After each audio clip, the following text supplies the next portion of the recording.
So we're in the cross-examination section, so let's go for it.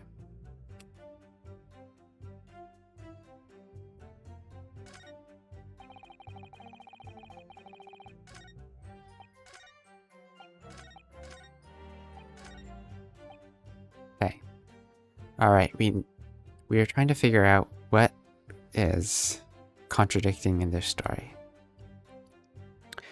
It says, all right, we did knock a few things over, but we weren't rifling for nothing. Just before the gunshot, we heard a voice yelling out, "Give me that gun!" The bloke what owned the place was holding a gun, so he should have just fired instead of yelling at the girl. Allow me, it didn't half give me a fright. We were thinking of shooting. We were thinking the shooter'd come out the door and get us next. We stuck everything back where we found it and scuppered straight.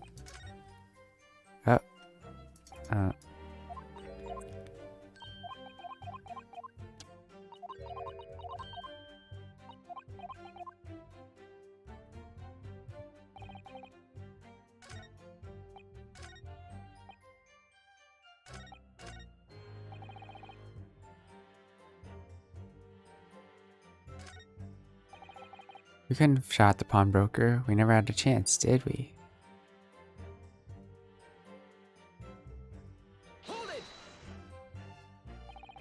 Okay. Why should we believe that? What? Because it's true, isn't it? The place was totally empty when we went in. At that time, the victim was already in the storeroom, having been forced to open the door by the accused who had the gun to his head. In other words, on the night in question, these two witnesses never even laid eyes on the proprietor of the pawnbrokery, Mr. Windbank. Correct? You got it, mister. Down to the T. The Skulkin brothers never actually encountered Mr. Windibank? Is that really true? I wonder. Mysterious.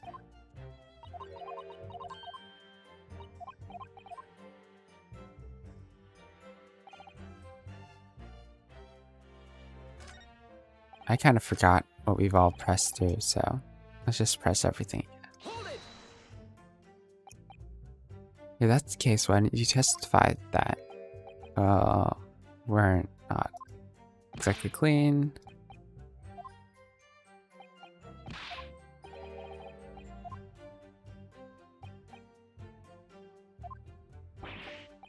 Yeah. Explain your actions to the court. Why did you ransack the victim's counter? We never ransacked nothing. Right, that's right.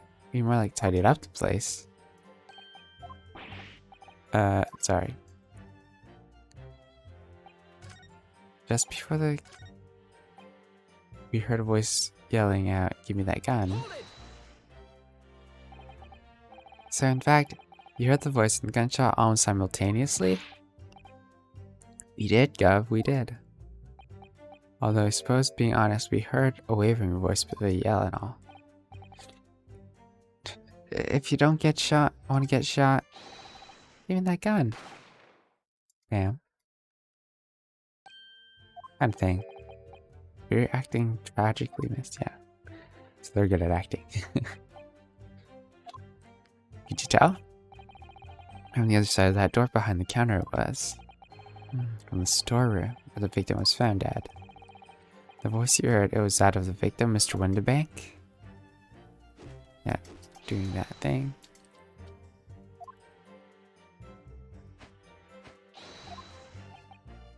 That would mean you both knew Mr. Windibank and the sound of his voice?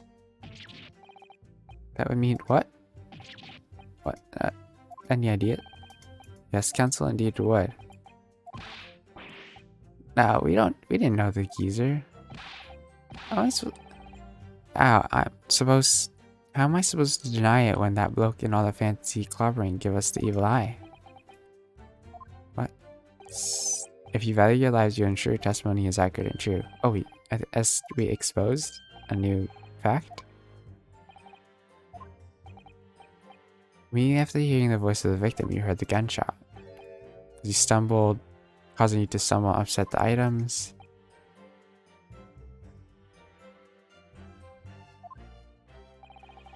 Don't forget we tied it up. Yep. Okay.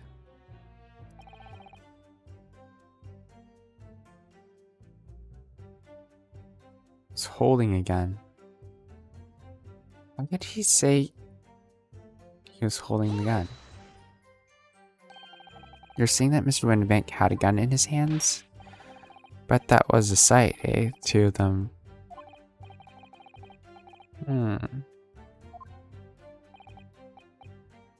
Didn't really sound like he meant it, mind. More of an empty threat, you could say.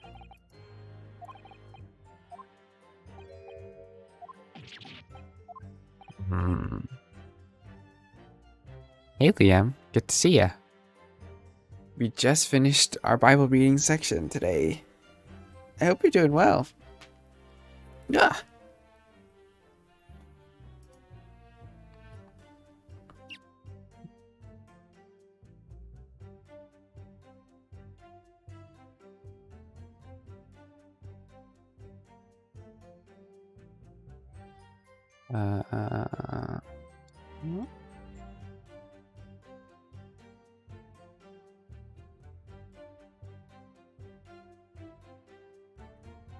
Timestamp. That's good.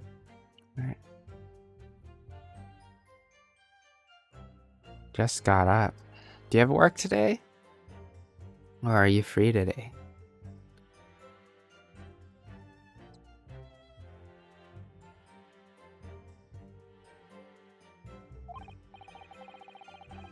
Ah, you got work. Well, let me know if you have anything you would like prayer for. I'd love to pray for you. And I see.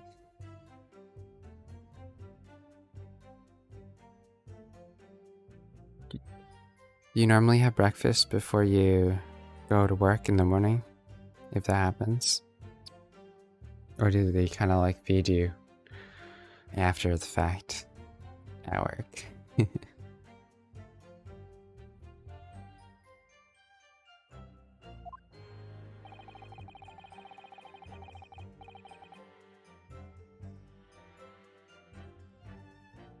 I see. How's the weather where you are at? From where I am, it's pretty cold today.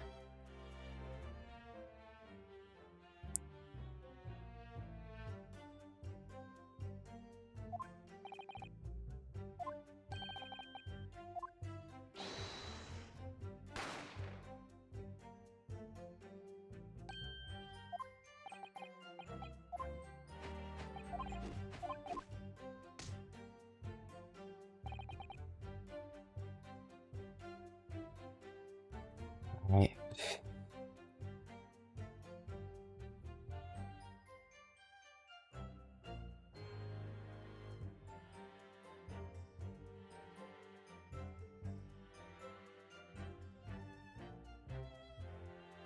Hold it!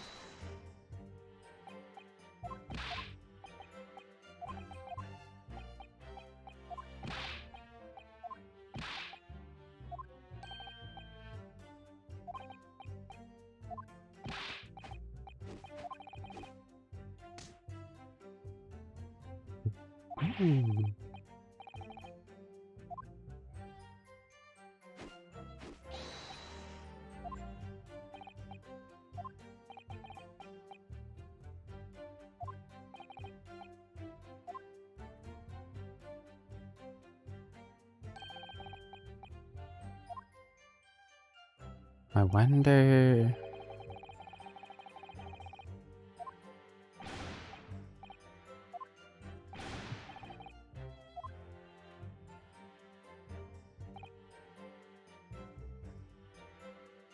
Hold it!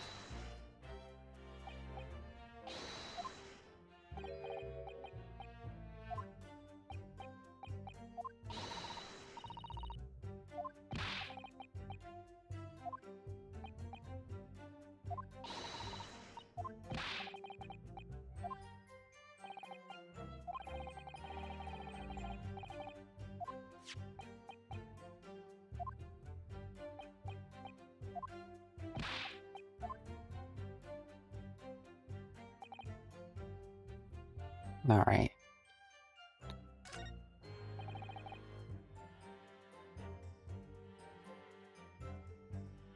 I think we do have the evidence against that.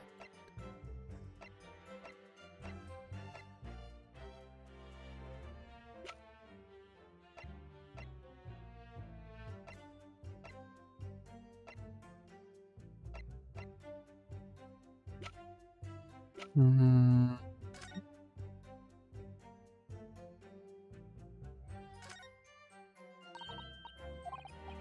doop doop doop doop doop.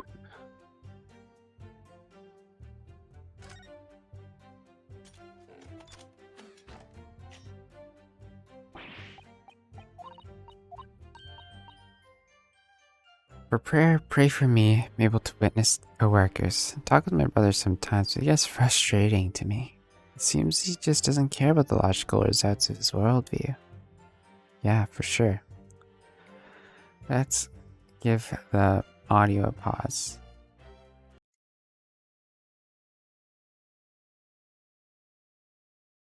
Right. Let's pray for Liam. Dear Heavenly Father, come to you today to lift him up as he goes about his day in serving with his coworkers and also interacting with his brother during the week.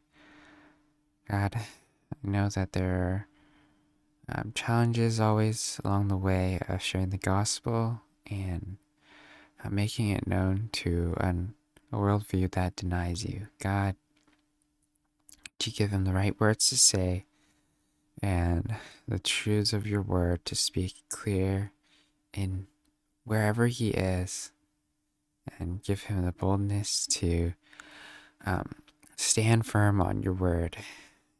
God, I love you and appreciate you, and I appreciate Liam. God, would you give him safety and health as he continues to work where he is? And yeah, God, I pray that you'll bring many people in his workplace and his family to know you and love you and appreciate you and serve you and trust in Jesus and his payment on that cross. God, God, I ask you to um, work in Liam for this. In Jesus' name I pray. Amen. Right. Ah, it snowed yesterday, huh? For us, we do still have snow on the ground, but we aren't really sure um, how long it will last on the ground, if that makes sense. All right. What? What?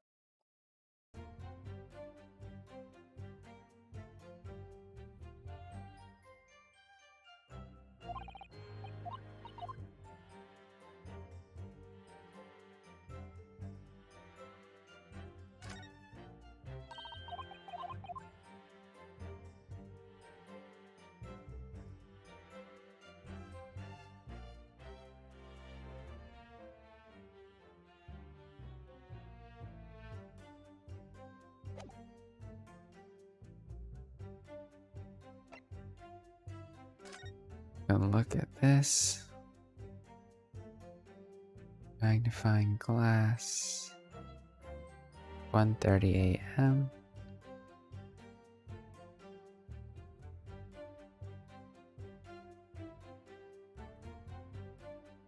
There's blood here or something. Stamp.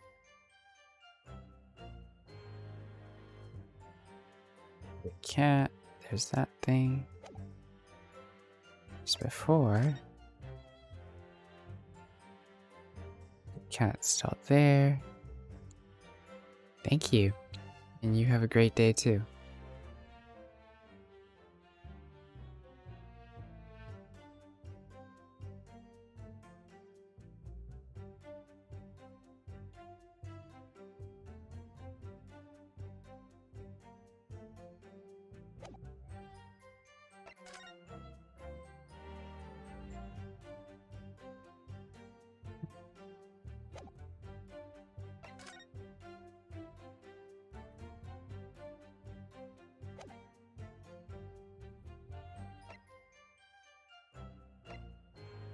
Skulkin Brothers gun.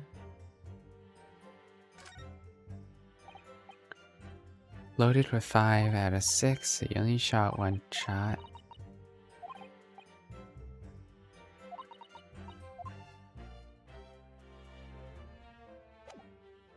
What if he had the wrong gun?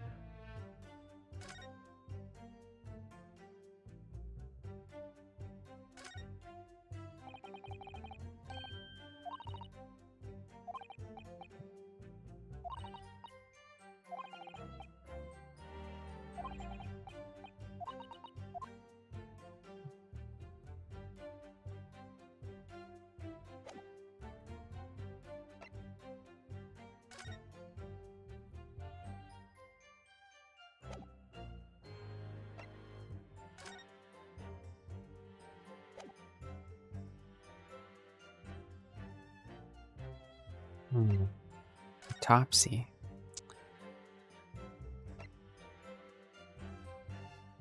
Bullet wound is found at his back, though.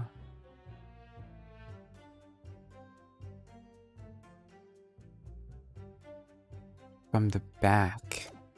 Right. Okay.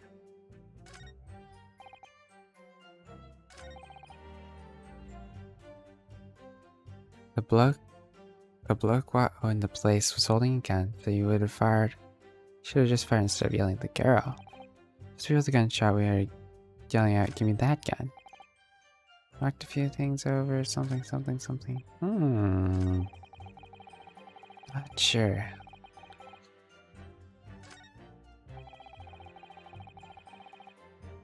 Straight to him in the back.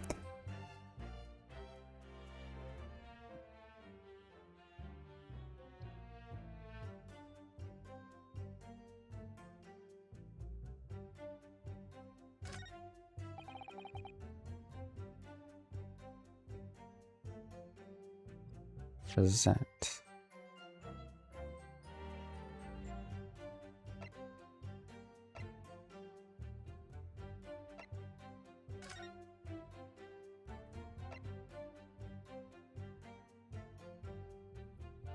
Fourth witness, critical something.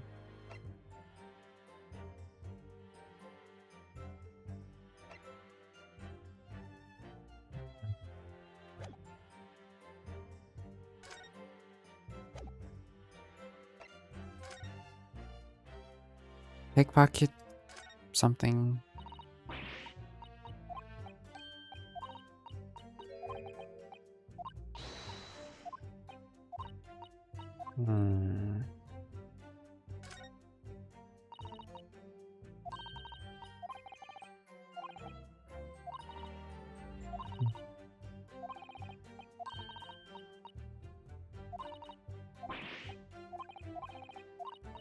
No wonder.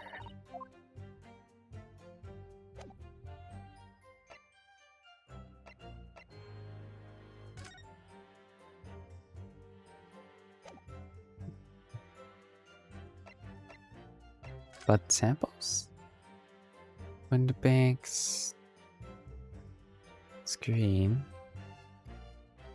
Purple. You have blue.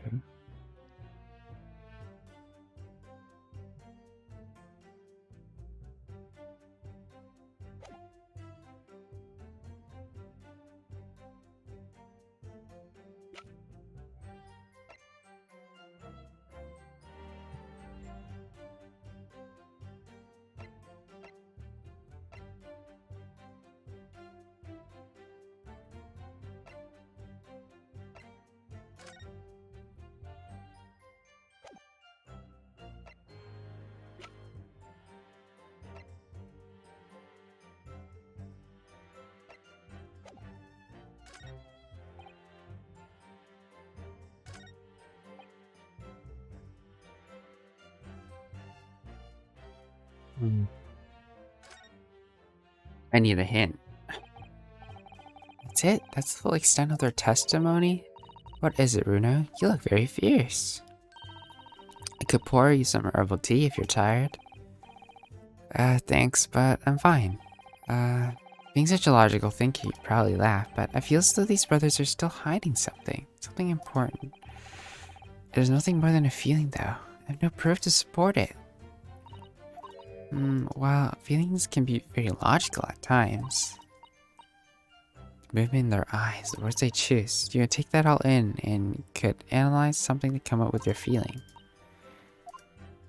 Hmm.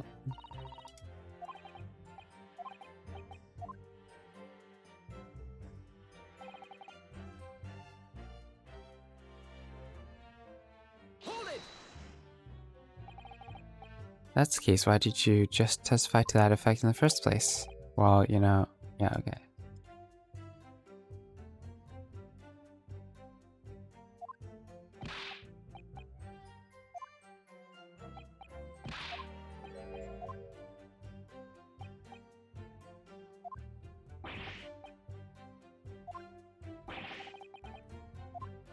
Hmm.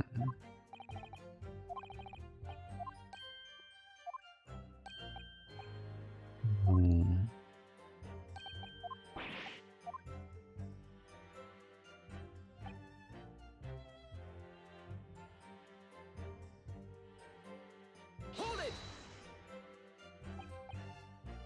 Voice. A gunshot.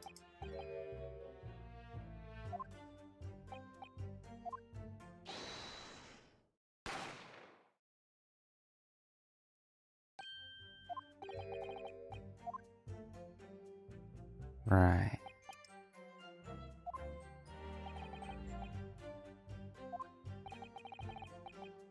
Right. Of the victim?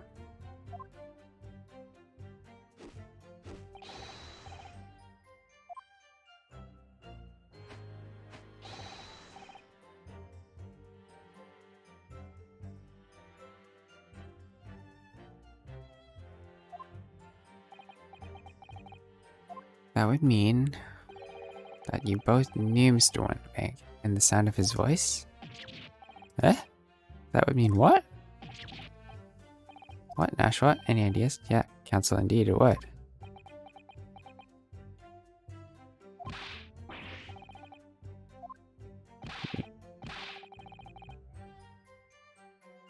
When that bloke in all the fancy clobbering is given a...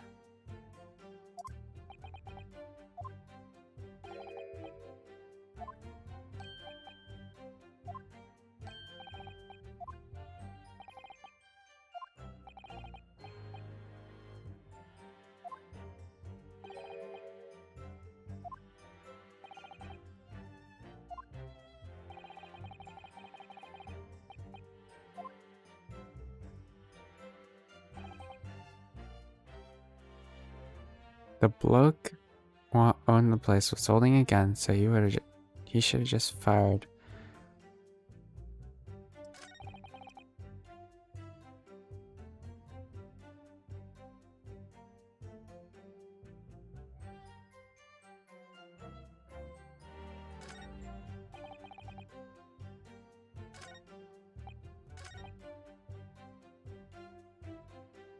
Holding a gun, so we should have...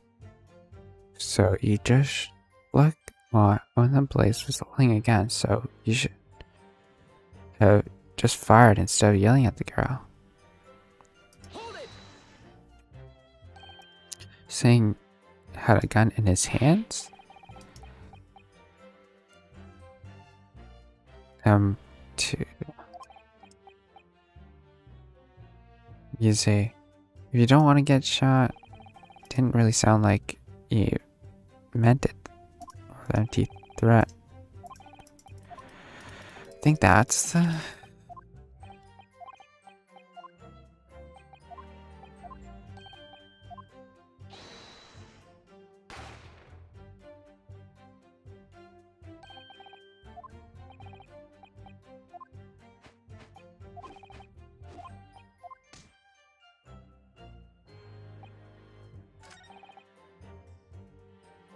I'm gonna present this photograph.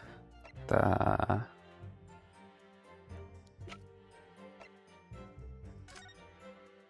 be right back.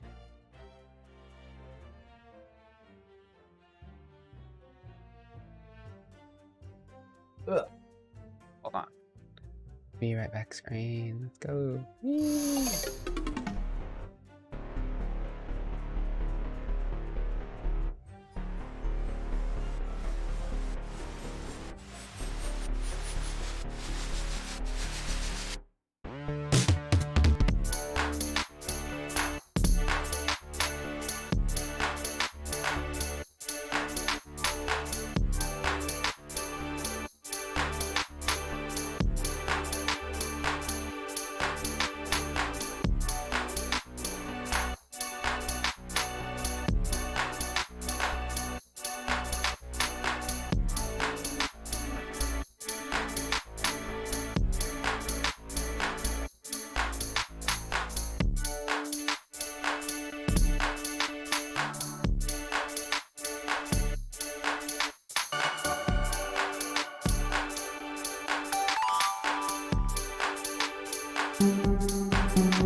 Back to the game.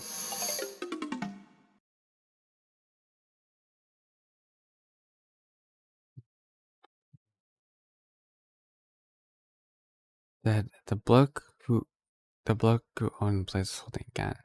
So you should. Let's just press that.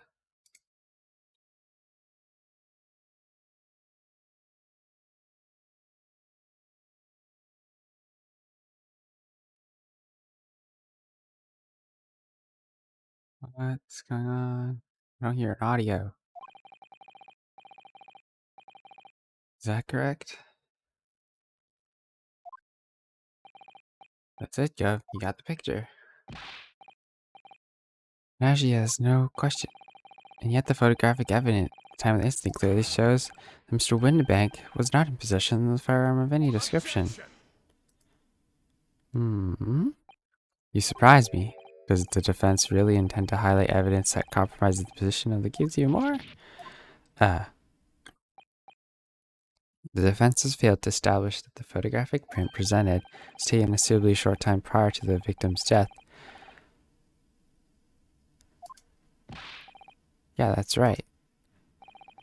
To your right, Nash, to your right. Could have been about to turn the tables on the girl, eh? Hardly likely. This won't stand as conclusive evidence. Okay.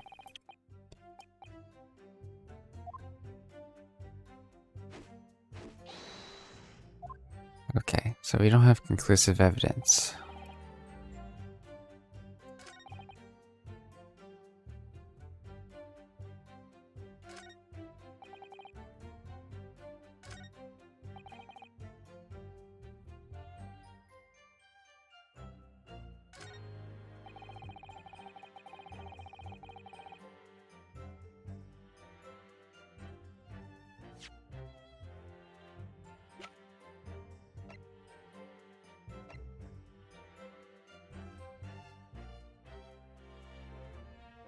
Straight into him in the black.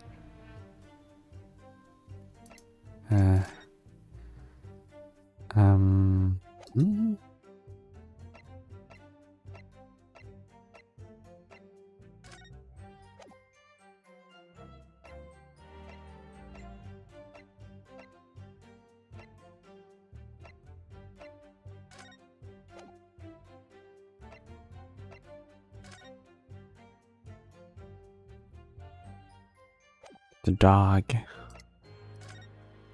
The dog.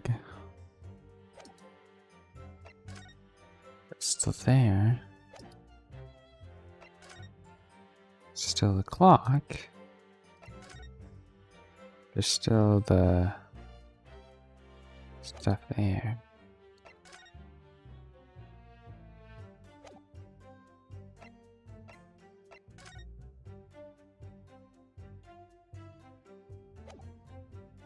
bottom half didn't move, but the top half did.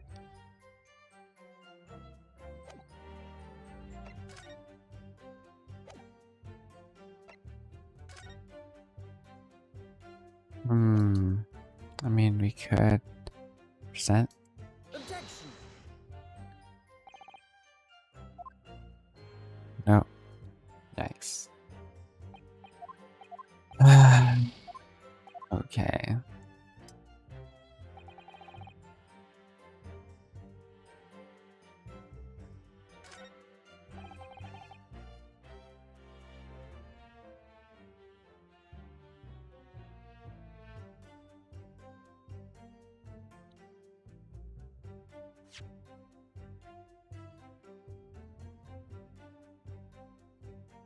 Gimme. It didn't have gimme a fright. We were thinking that she would come out the door and get us next.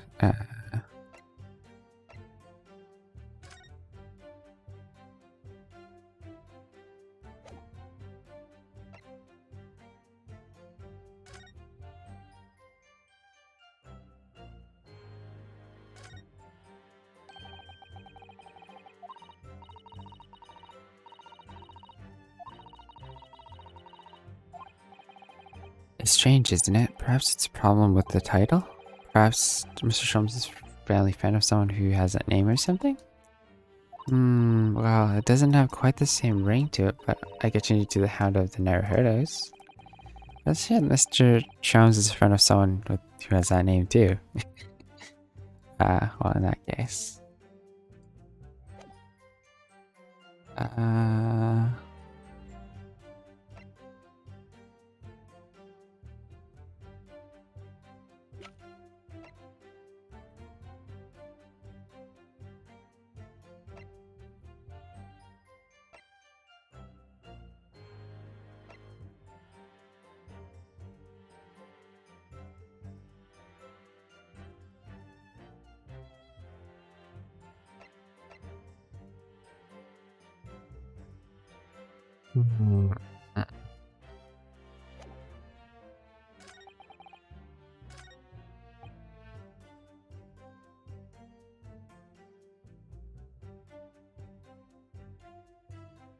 Okay.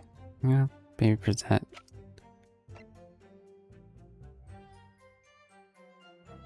Objection. It's probably wrong. No.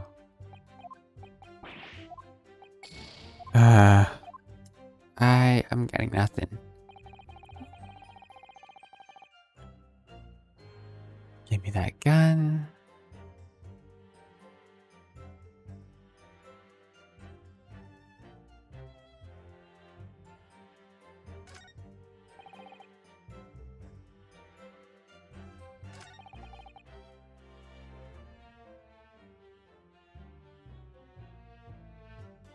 Hold it.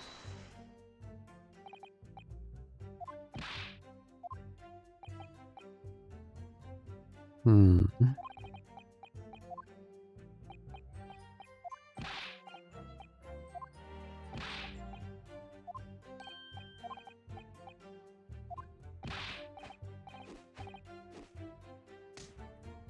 Don't like no lights. We had to cut and run before we noticed anything like that.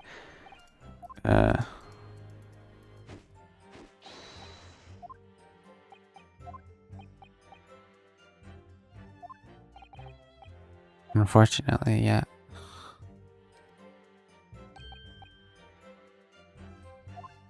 Hmm.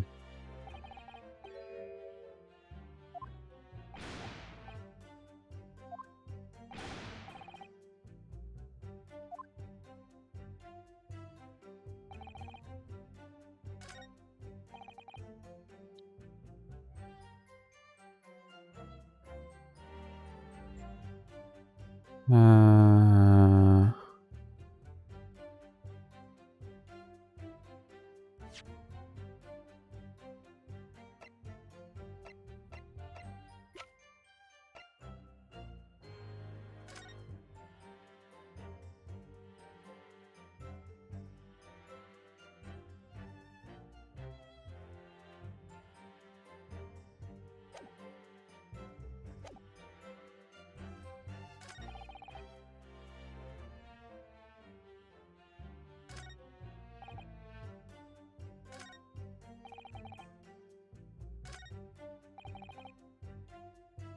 Heard a voice yelling out, give me that gun.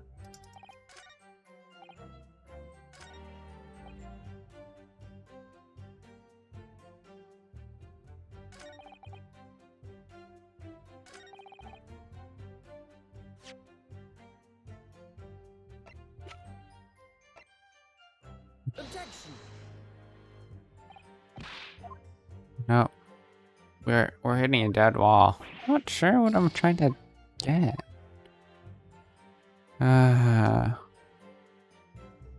Hold it!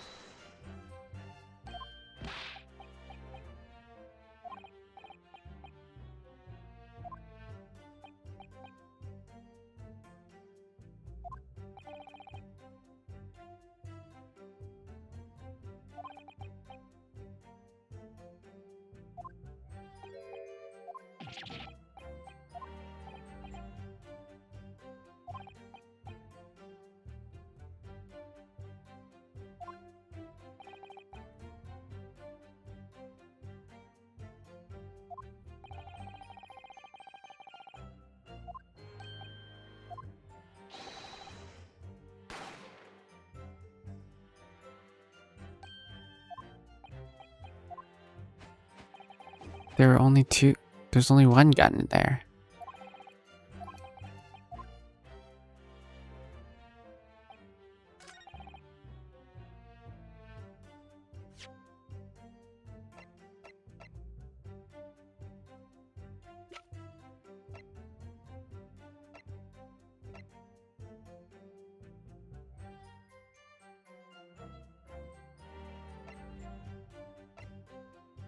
Objection!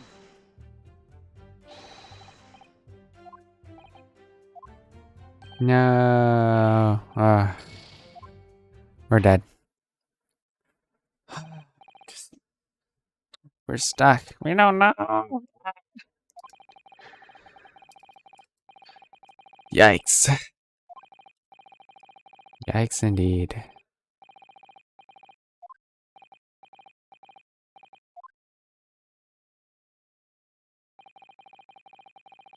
I would Google it, but that would. Guilty. Guilty. Guilty. Guilty. Guilty. No.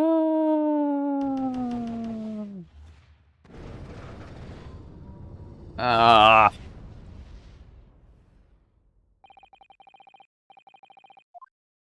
She's not guilty. It's my ineptitude. Oof.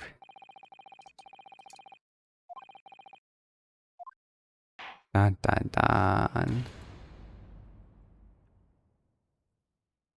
Retry from the scene.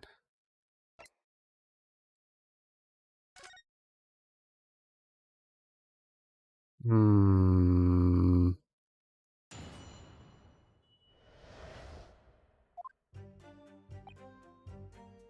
Press.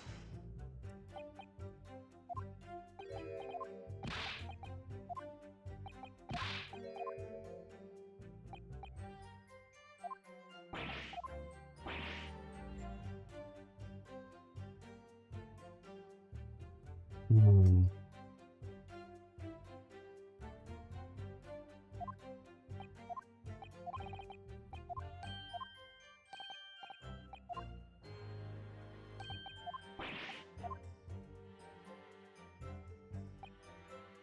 Hold it!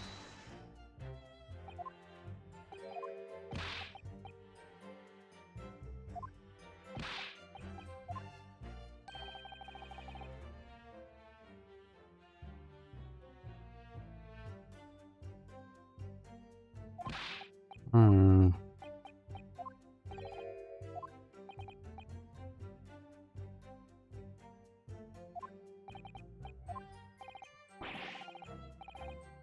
that right? Okay. Excuse me.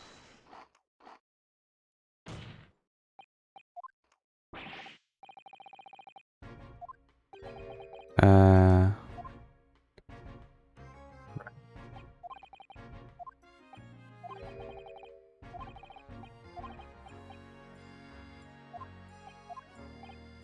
Well.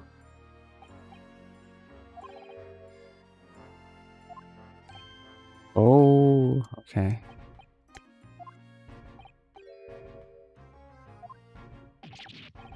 Right. Okay, so I need to remember they shouted something.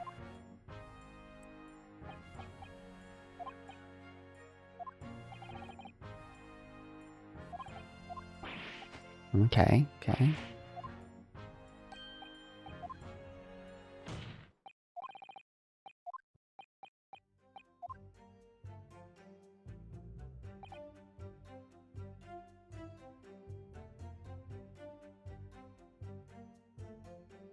Hold it! Uh-huh.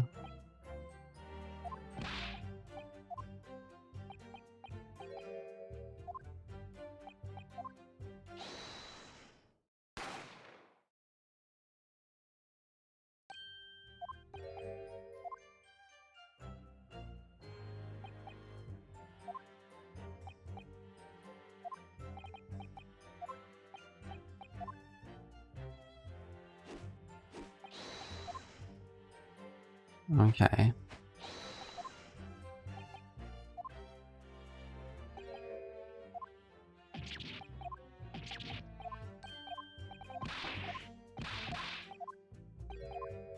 Okay. I think I'm getting the logic now. So when he heard a shout, gotta present that he was shot in the back.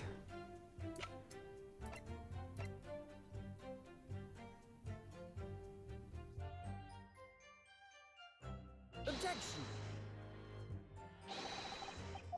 No, he's wrong. No. Okay, so it's for later. It's for later. The voice gave me that gun. And so he should have shot. Yeah, and then I need to present that the thing.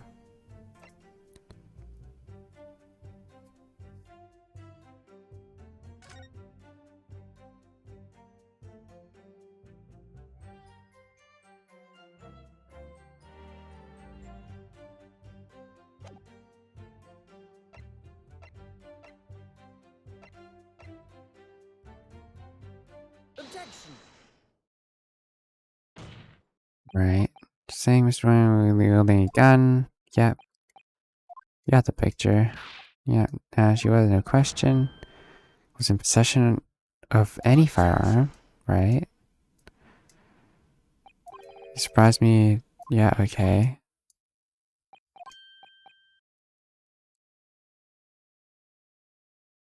A suitably short time prior to the victim's death. Yeah, that's right. True right, Nash, true right. Been about to turn the tables on the girl?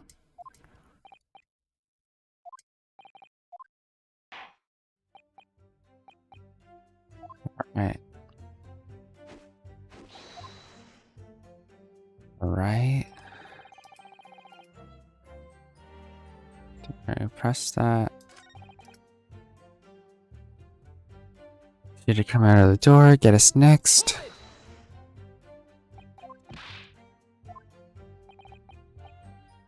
Deathly quiet. Put the blind up right on me. Door's locked. Okay. Locked from the inside. Uh-huh. Unless there's a way of getting view.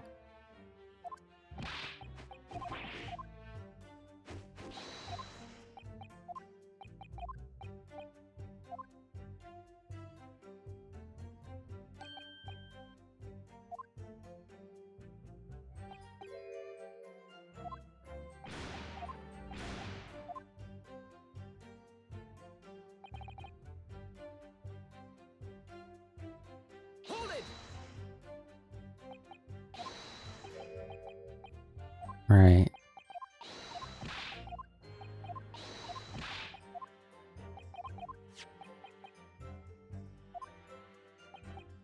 Hmm.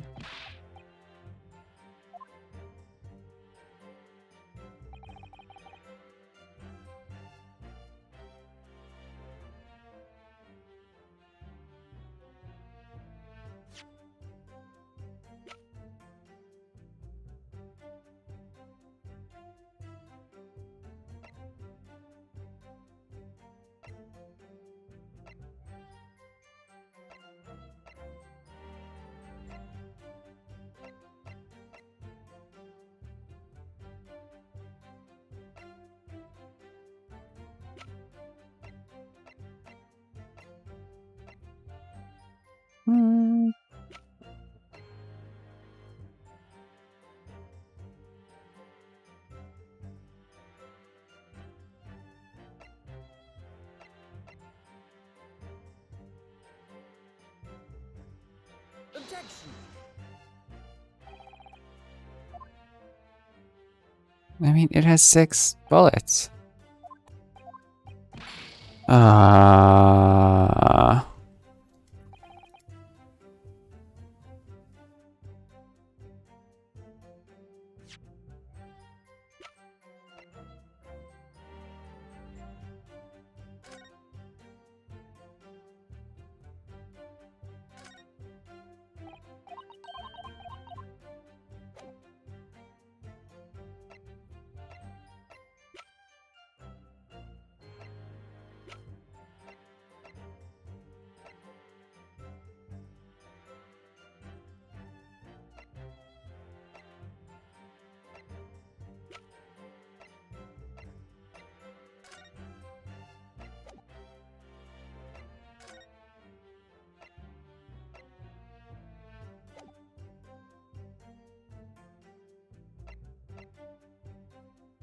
Objection!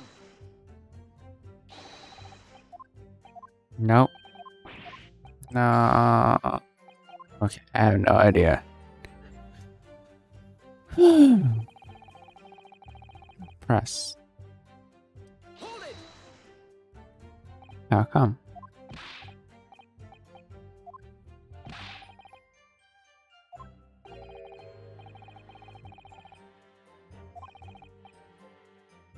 Having been forced to open the door by the Q said again to his forced to open the door.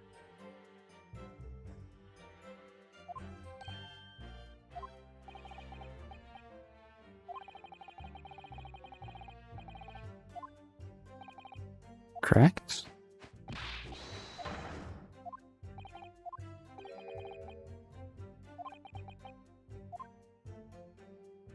Okay.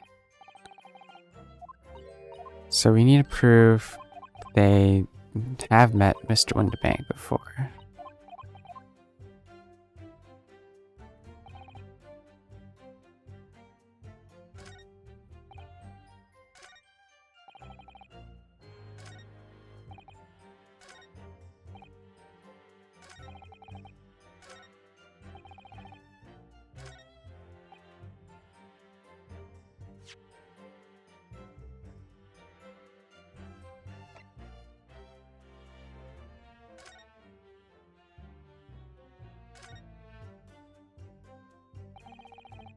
Appears to have used the back of the photograph to write out a redemption ticket.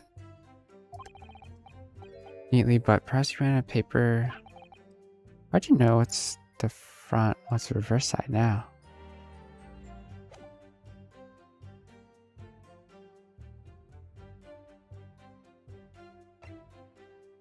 Hmm.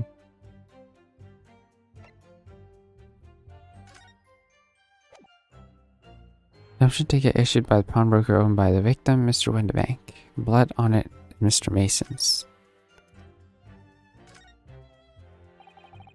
It was blood, stained like we suspected. That's right, Hurley's wonderful concoction soon proved that. I don't suppose Gina could have been wearing leather gloves that night, could she? She never wears gloves. She needs to feel her fingertips, but I think I'm being told off. And it says overcoat, yeah. But still, perhaps he ran out of paper. Okay, yeah. And there's a cat on the back. Of course. Yep.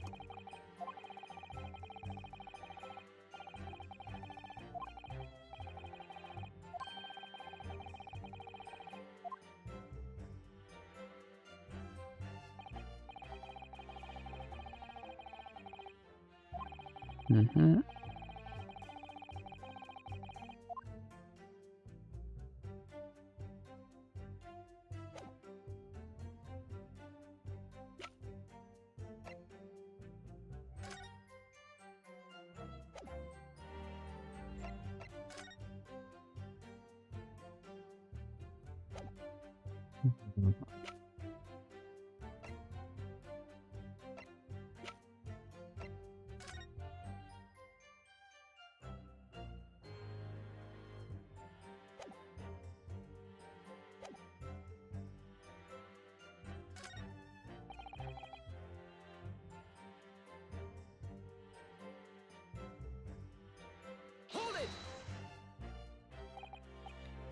You shot from your own gun? Yeah. Yeah, sure. Yeah. Taking like a leaf? Something. Yeah.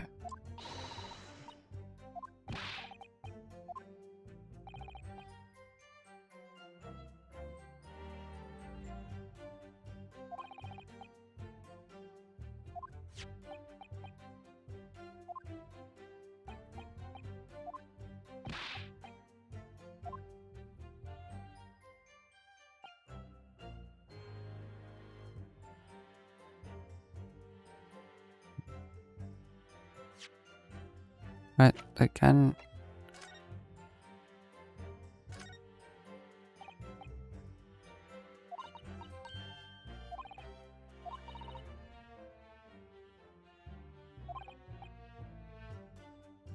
Right.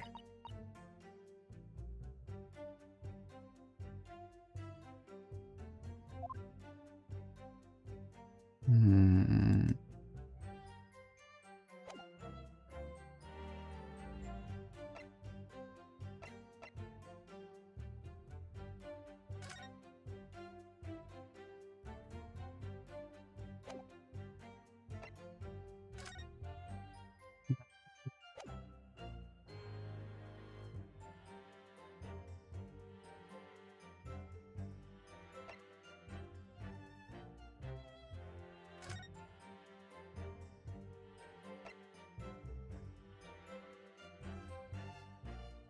On a gently rising diagonal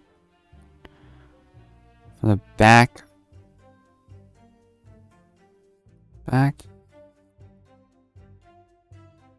So it was shot to the back, but going upwards. How's that even possible?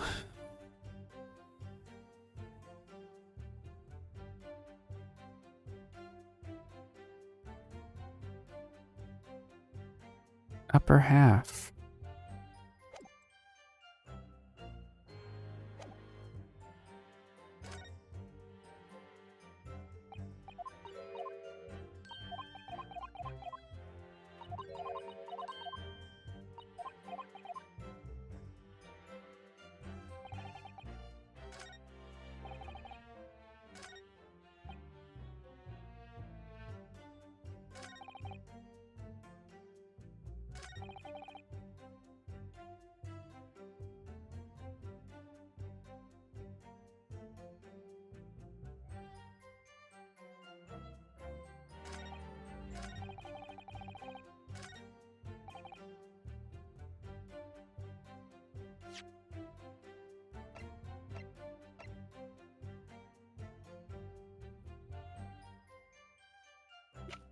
Hmm.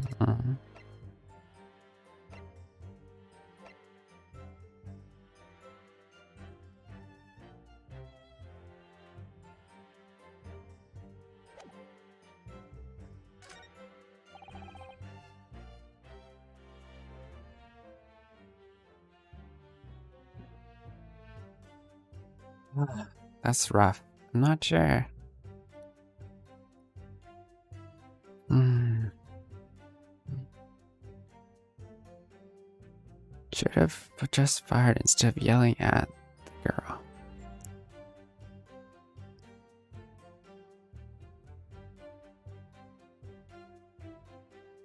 Hold it!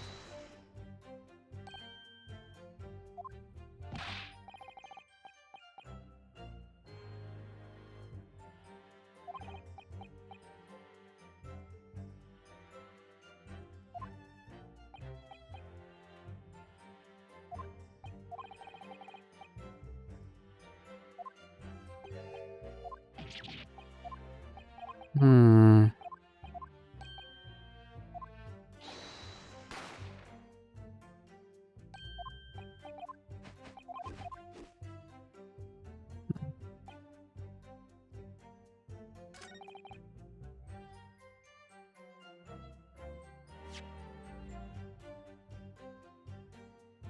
But there's only two. Where would the two guns be?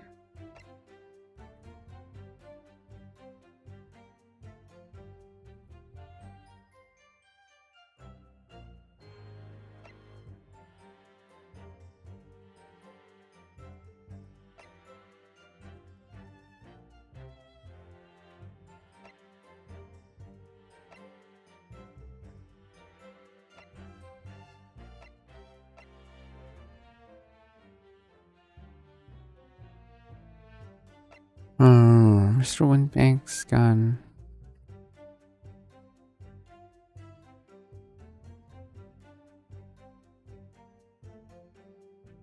Hmm.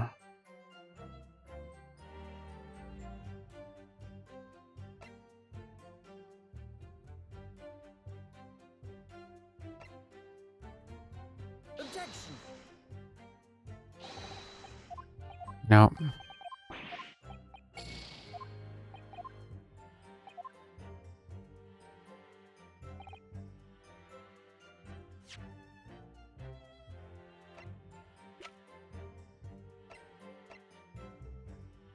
Objection. We already object to this one.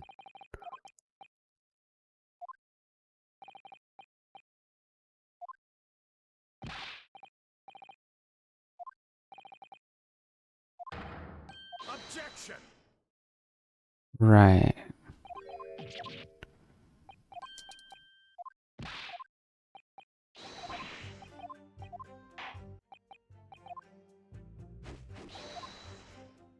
Okay, so he said he saw them with a gun.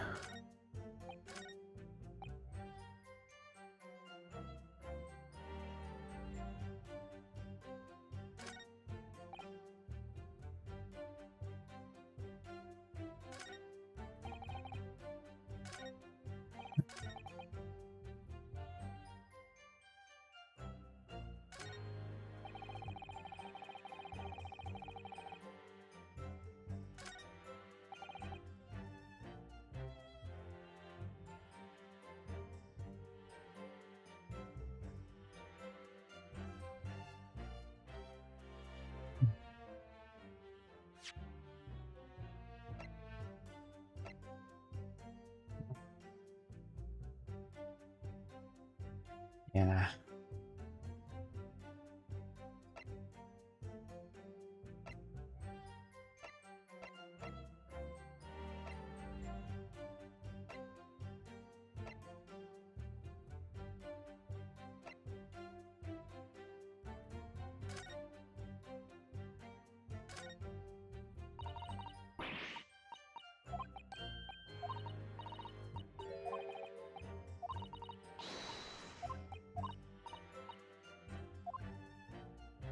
Hmm.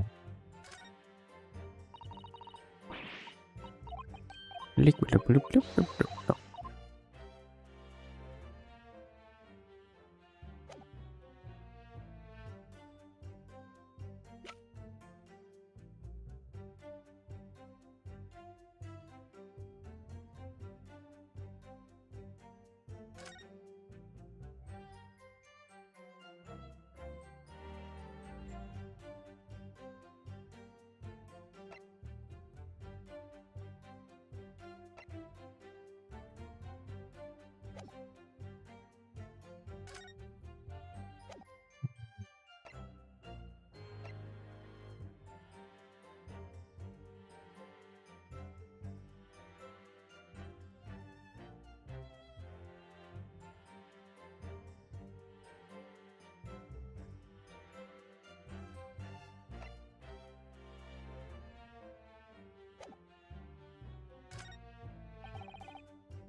Objection.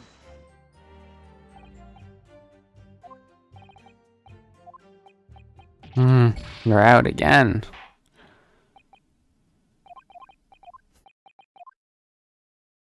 Guilty. Guilty. What is there left to do? Guilty. Hmm.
Hmm.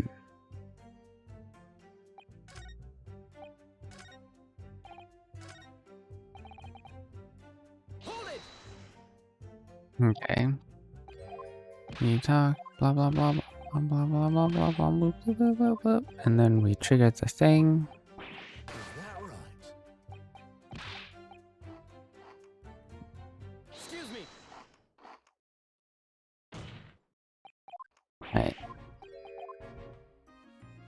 They explained, they talked at the same time, raving your voice, etc.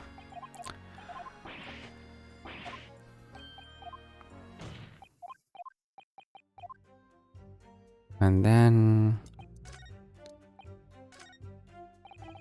you had to give me that gun statement. We listened to it.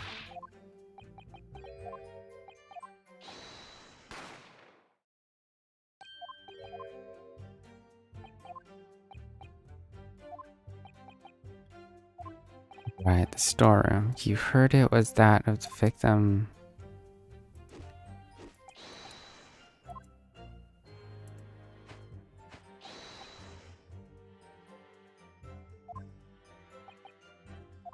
That would mean that you knew Mr. Winterbank and the sound of his voice.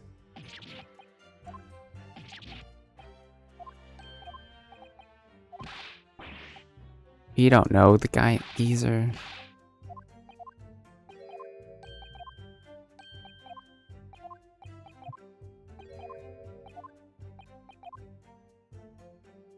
Very mysterious.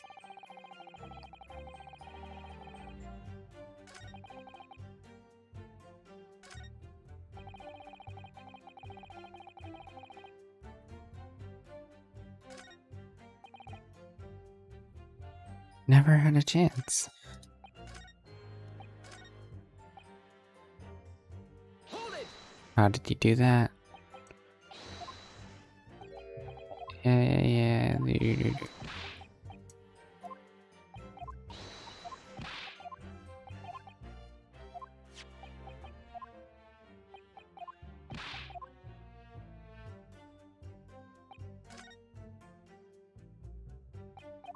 Ah,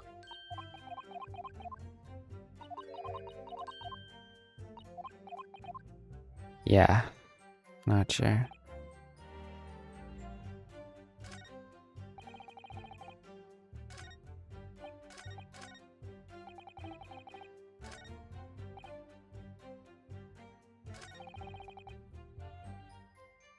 We presented this thing to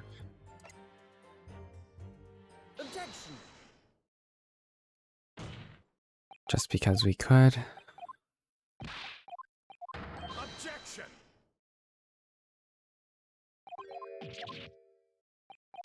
Hmm. Uh,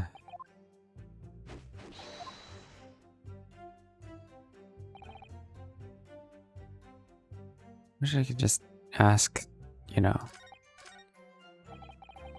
Brendan Gregson. Hold it!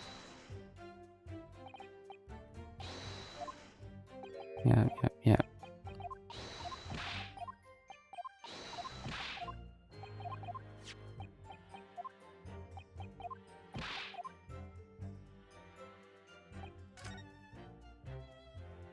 Couldn't have shot him.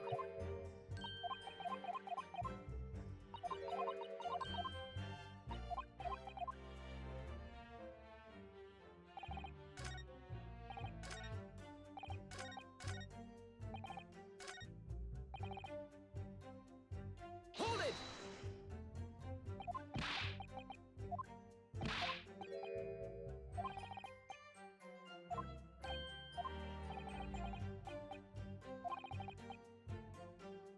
Never laid eyes on the proprietor of the pawnbrokery. But he said they both holding guns.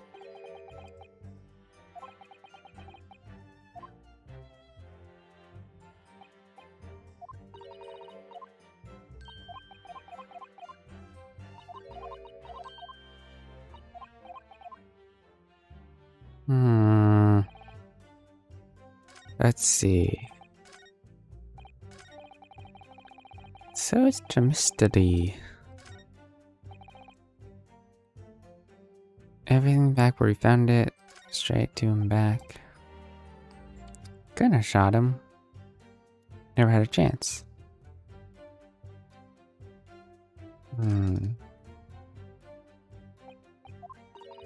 Yeah.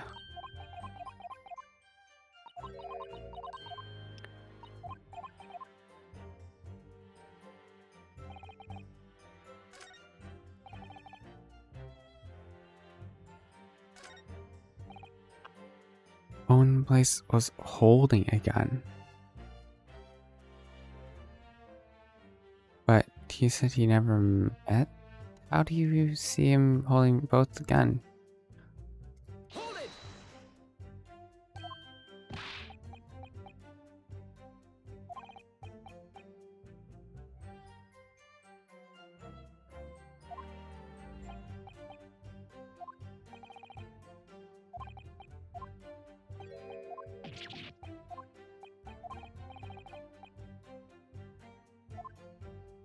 Hmm.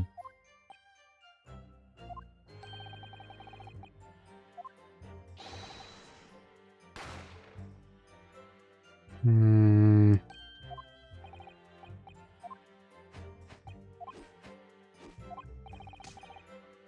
We done a slapdash job finding the place up.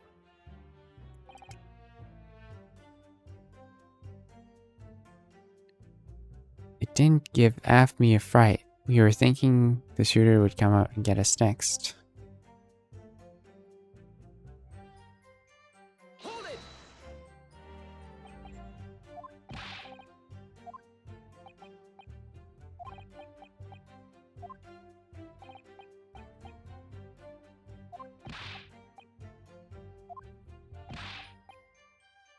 So we had no way of knowing what was going on.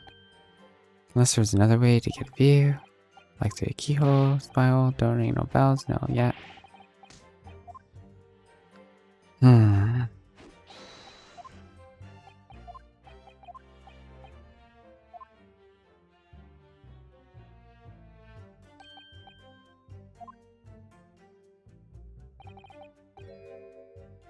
Neither you set foot in the store. Kind of even if we wanted to.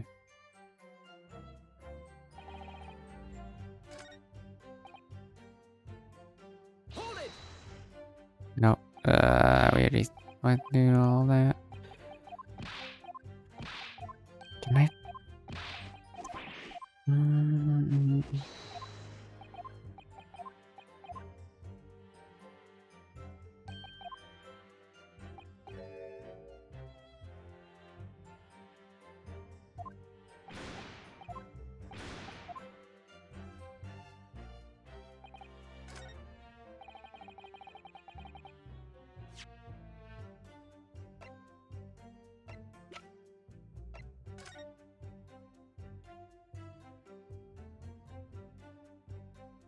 Trying back. Hmm.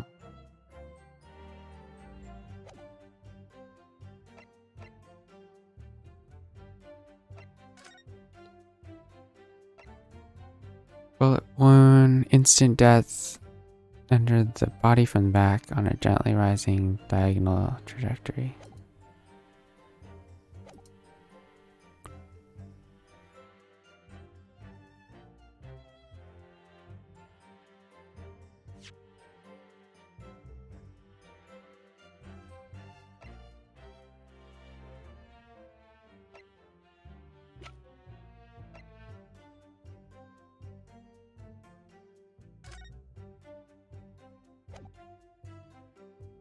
But it was locked, right?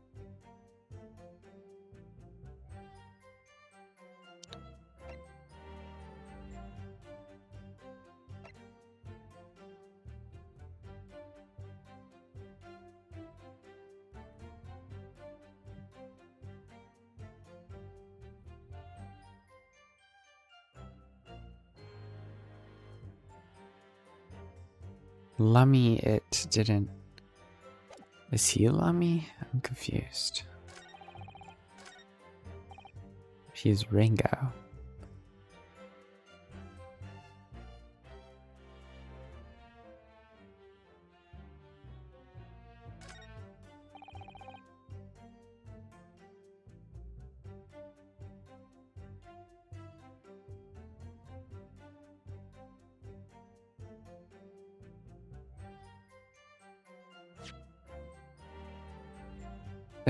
He's not holding a gun. How do we? She was holding.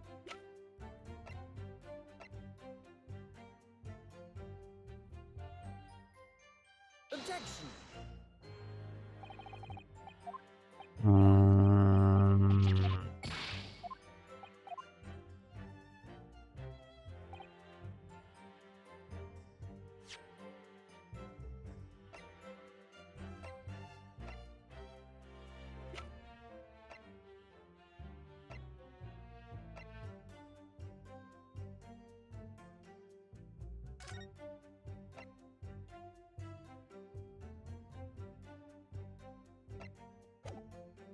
Fun back though.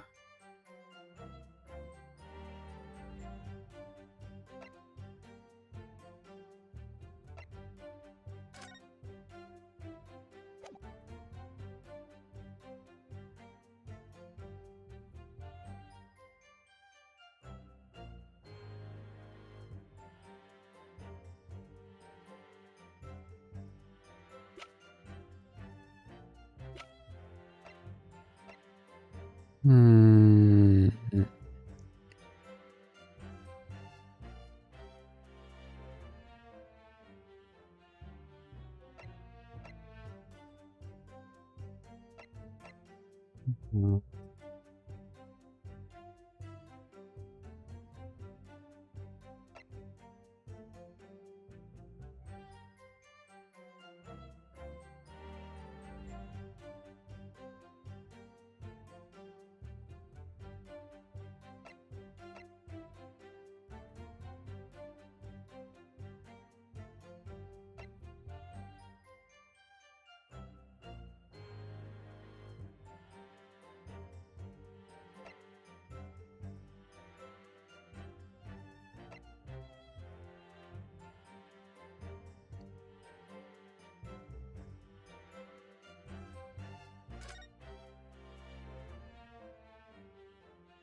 Objection.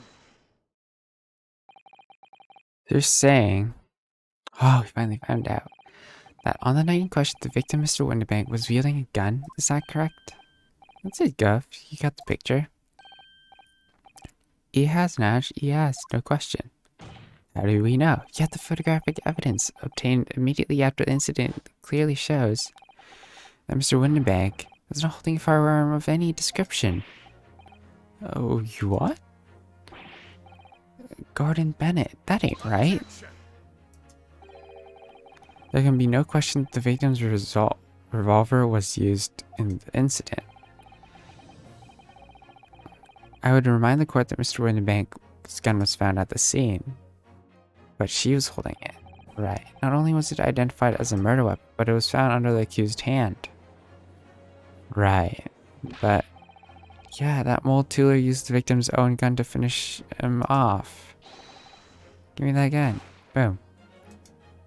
How did that happen? Kind of that thing. Hold it.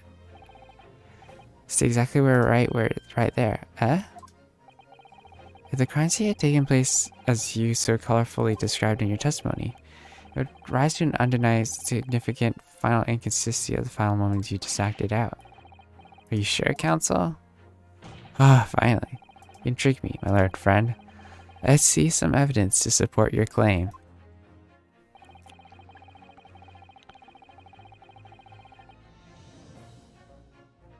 Well, the autopsy, right? Take that.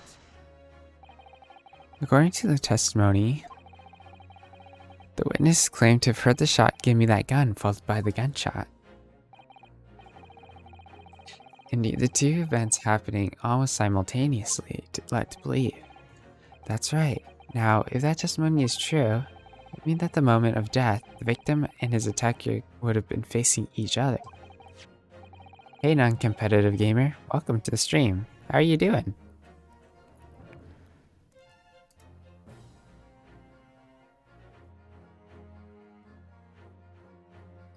We're playing some great Ace Attorney Chronicles. Hope you're doing well.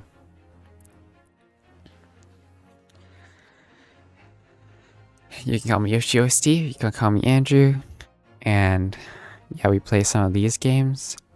They're more casual and less competitive usually, and we love to get to know you and of course pray for you. I'm a Christian and I also read the Bible on stream, so if you're interested in that, come join me on Saturdays, and that's what we are up to. Right now we found contradictory evidence where the witnesses who heard the incident said that the person who was murdered was shot face to face, but yeah, sweet. Non-competitive gamer says, I'm good. Played a lot out of Ace Attorney 1, 2, 3, Apollo Justice, and almost finished Dual Destinies. Sweet. I think I finished Dual Destinies and 1, 2, and 3. I don't know if I've ever played Apollo Justice, so that's one thing that I'm missing. But yeah, we picked this up maybe earlier on when it released. I got it on sale on Fanatical. It was like 15-ish% off or something. It's a good deal. Yeah, I have a 3DS, but it broke, so yeah, I stopped playing on my 3DS. One day I'll maybe recover it. Yeah. But yeah, I'm glad that your 3DS still works, I guess. For me, I just get sad when people die in the Ace Attorney games. That's for sure.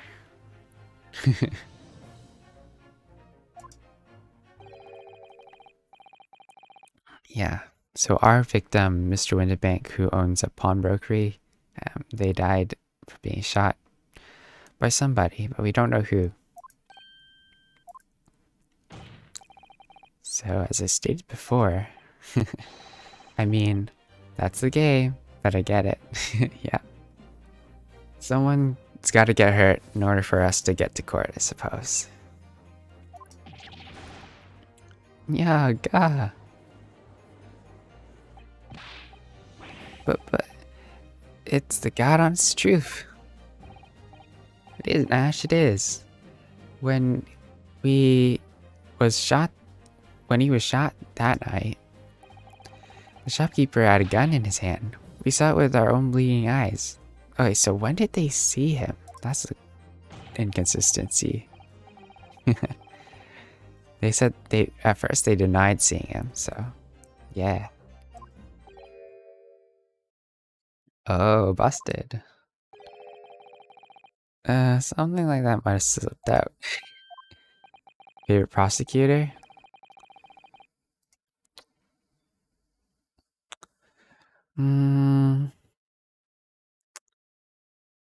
Yeah, I don't know. I mean, Miles is classic. Not sure, honestly.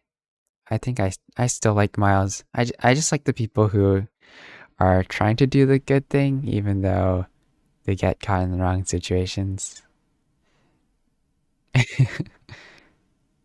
Yeah. Our current prosecutor, his name is the Reaper of the Bailey. I don't know if his real name, though. If you look at the court record, go to people. This guy. Nope. This guy. He's Barrack is Von Zykes. He's known as the Reaper of the Bailey because I think either he gets a perfect conviction or like the people who escape conviction die. So, yeah. Right. On that night in question, they actually saw with their very own eyes the victim wielding a gun. which can only mean that despite their testimony to the contrary. Pain. Do I remember what he looks like? Is he the guy who always uh, makes a fool of himself and his glasses? Let me look him up. I forgot. And it's actually been a long time. Winston Payne? Yeah, the guy, they all have glasses. The weird hair. Payne's the one who loses his hair all the time. Yeah. I just wish that he doesn't like I just wish he did the right thing and finds like people who actually are not doing crimes, but he kind of has to take the fall. We actually have I think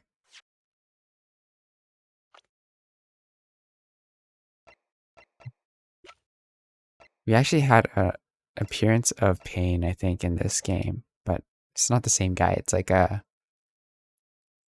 person, a forefather of Pain, probably.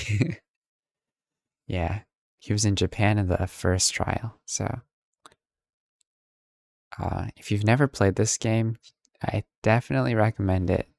It's this trial that I'm playing. I got stuck in for a bit, so I don't think it's super challenging, but um, I think it does really ease in like beginners playing this game.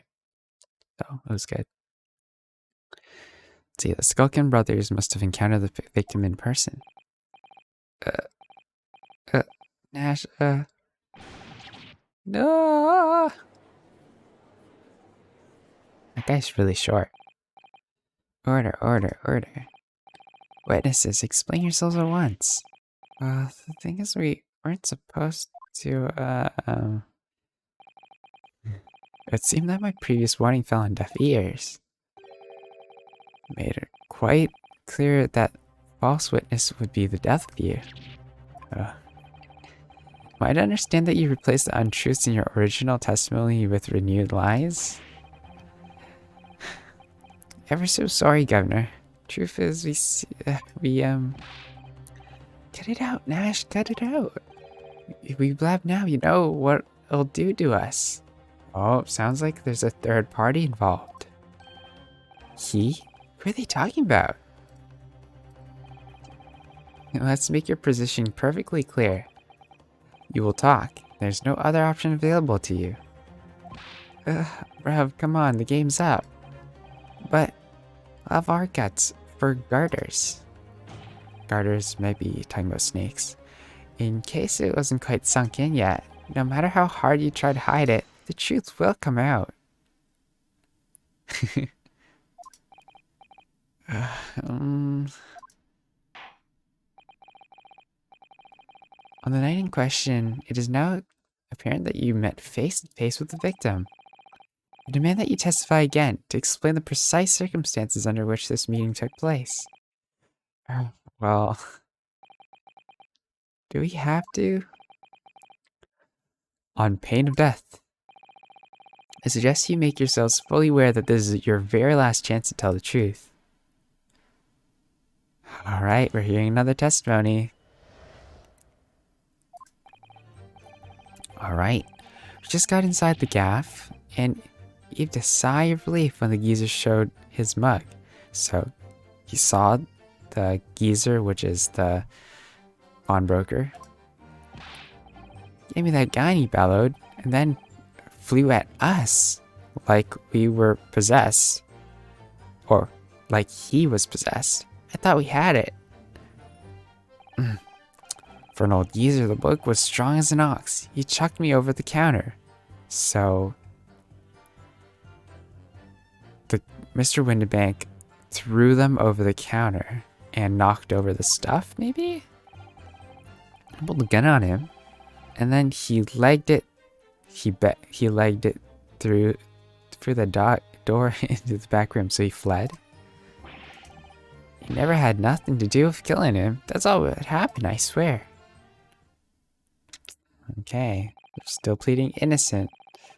So now you're telling us that moments before the victim was killed in the storeroom, you in fact encountered him in the main part of the shop? Well, yeah, so sorry.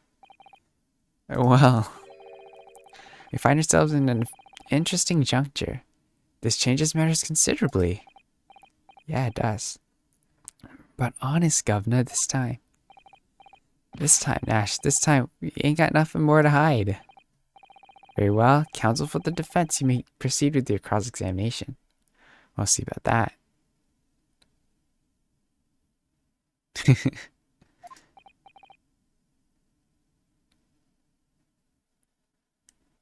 My eyes are glitched. Dun, dun, dun. Hold on. What is going on?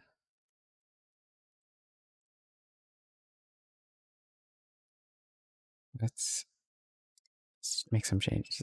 Well, let's just do that. One less thing to worry about. It was cool hanging out. Talk to you later. Enjoy the game. Well, appreciate you dropping by to say hello. Let's pray for you before you go. Dear Heavenly Father, thank you so much for bringing non-competitive gamer to you and to us today. Pray that his day will be going well, that he'll be blessed in this falling time away. And yeah, I give this to you in Jesus' name. Amen. Alrighty, let's keep going. Okay, they're on their last legs. Let's knock them over. Alright, so we just got inside the gaff and heaved a sigh of relief. He flew at us and was possessed, and I thought we had it. Let's hear it. What's that about? You mentioned that Mr. Winterbank shouted these words in your previous testimony too. However, you claim that you heard him yelling them on the other side of the storeroom door. Did we?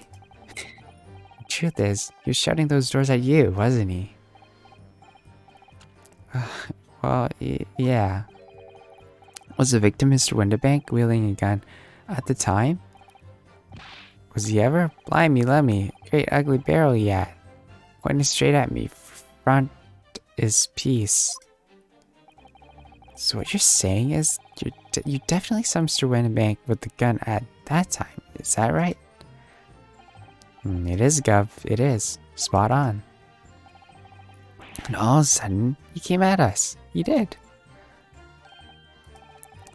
It was Bedlam. I didn't know who was going for who. You were clearly all going for each other. Like Nash said, we thought we had it. I mean... For an old geezer, the bloke was strong as an ox. He chucked me over the counter. I pulled my gun on him, and he legged through the door in the back room.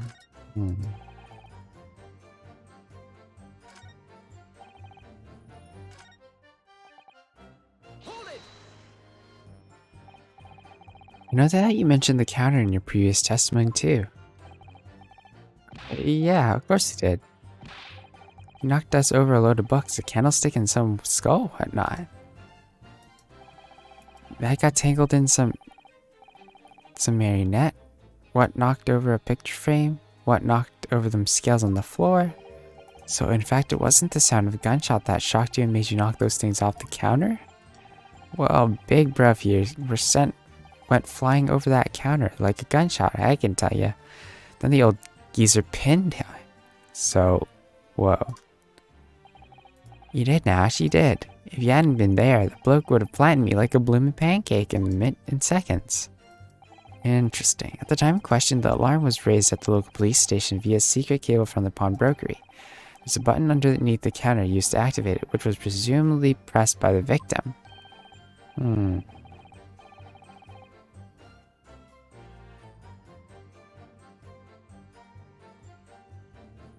That's right. When the brothers fled the scene back onto the street, they ran straight into the arriving police, didn't they? Poor Mr. Winterbank. He did everything he could to protect his shop.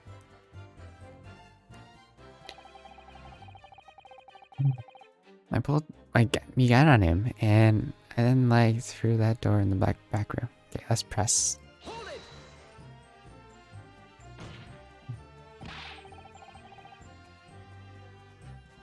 Were you intending to shoot Mr. Windibank? No, never. I was just, looking out for me, bruv, weren't I? He was being flattened, don't forget. By a man whose shop was being burgled, yeah? And then the man fled into the storm when you pointed your gun at him? Is that it? That's it, he shoved me away, and then ran off through that door and shut himself in. There's something about that last remark, something that doesn't ring quite true. I wonder why Mr. Windibank ran away into the storeroom. What? Well, according to what everyone else is saying, Ginny was in there waiting for him. With a gun. That's right. Gina allegedly used Mr. Windibank's gun to threaten him and force him to open the storeroom door. In which case, why did the gun end up in Mr. Windibank's hands again? I have no idea. That is strange, isn't it? This little inconsistency could be significant. I should make a mental note of it. Look, the point is me and Bruv here.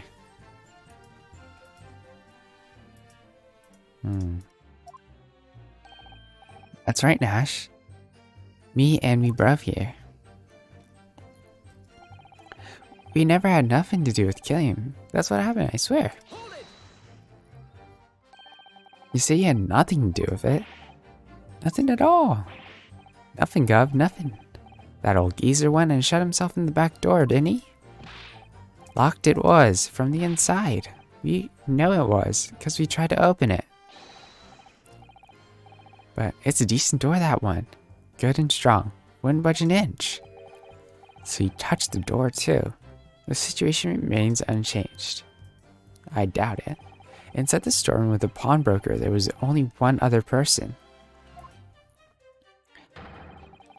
The sole person who could possibly have shot the victim, the accused Miss Lena Lestrade.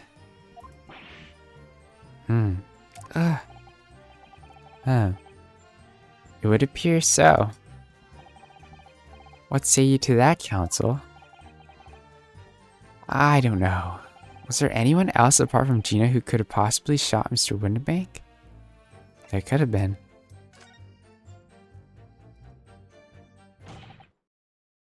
Sir, Mr. Shulkin. What? What's that look for? From the moment you admitted that you encountered the victim face to face that night, the course of this trial changed completely. It did? What is your point, my learned friend? The question we must answer is who could have shot Mr. Windibank? And it's the belief of the defense that the defendant is not the only possible answer at all.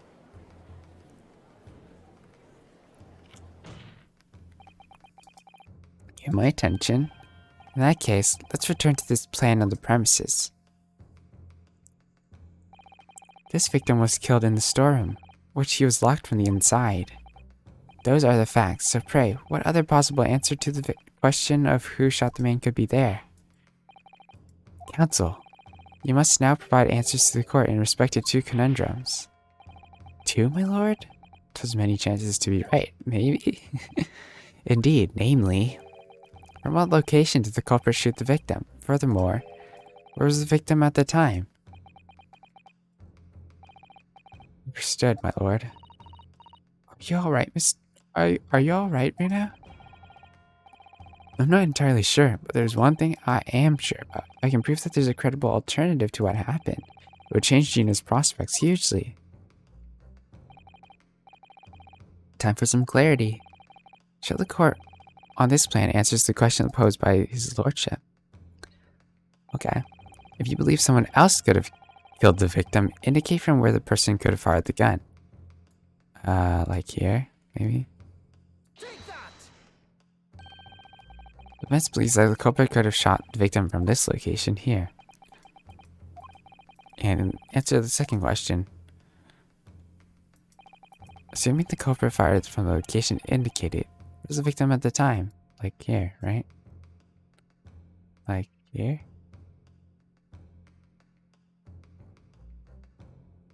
Sent. Yep. The culprit shot the victim from the outside of the storeroom. Continue. Mr. Winterbank died instantly from the bullet wound in his back. Looking at the stain of the blood on the storeroom floor, it doesn't appear that the body moved after death, which tells us he was almost certainly shot while he was in the storeroom. However, the crucial point is, where was the shooter when the fatal bullet was fired? You're adamant that the shot was fired from outside the storeroom? Well, according to the Skulkin brothers' earlier testimony, I pulled my gun on him, and then he legged through that door into the back room. So Mr. Winterbank ran away through the door, and we have to assume that the door was open at the time. Yep. Precisely at that moment, the victim was fleeing for his life, that these brothers had the perfect opportunity to shoot the man in the back once he was inside the storeroom.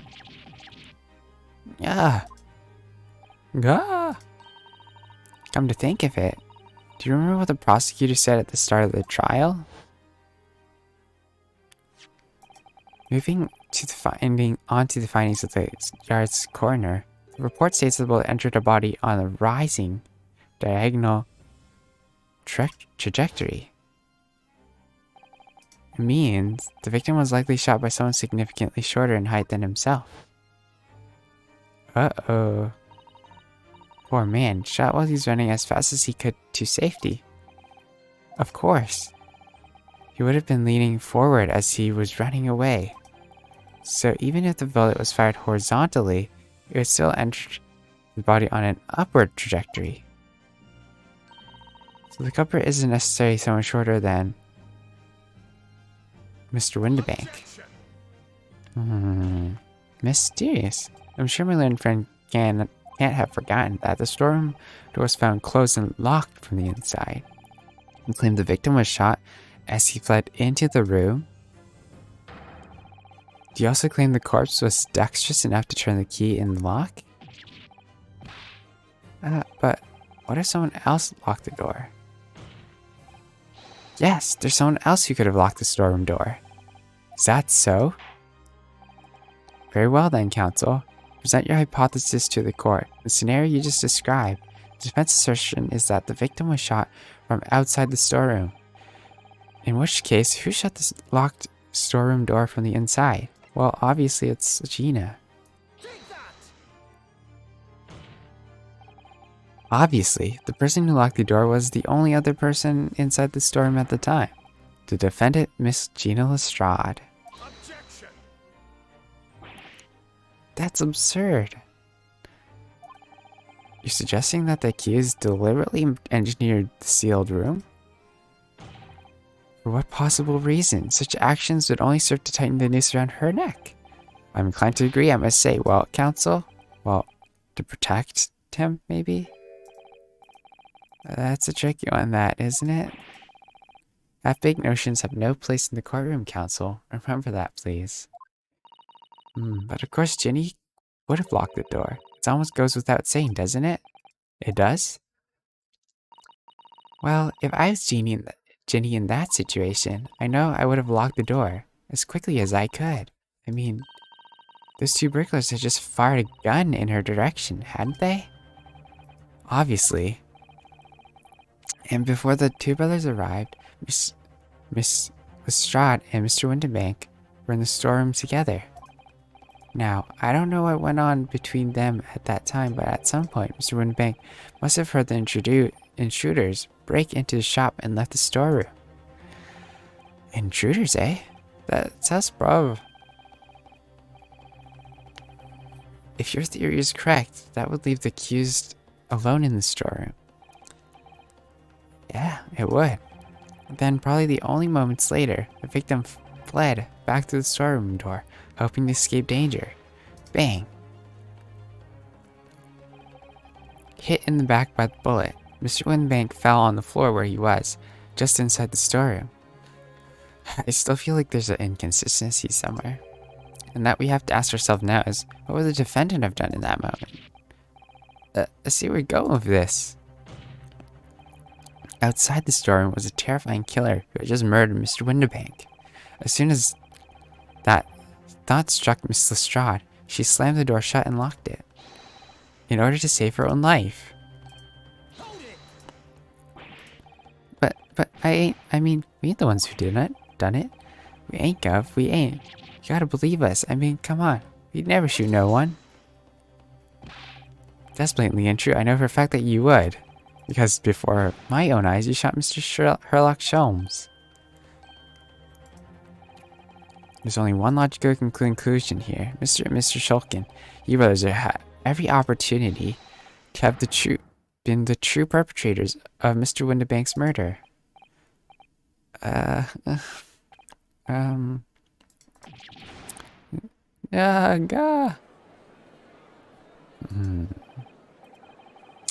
Where does this leave us? You mean to say that it wasn't the pickpocket who shot the pawnbroker after all? I should have known it was those three brothers. They look as shady as a dense forest. That was amazing, Bruno. There's still the mystery though, right? We only know that there's one shot. Single round. First time ever. Probably the last. Well, I think you've done it. Surely I'll give the verdict of not. An admirable effort, my learned friend. Yep, he's gonna point to it. He's laughing?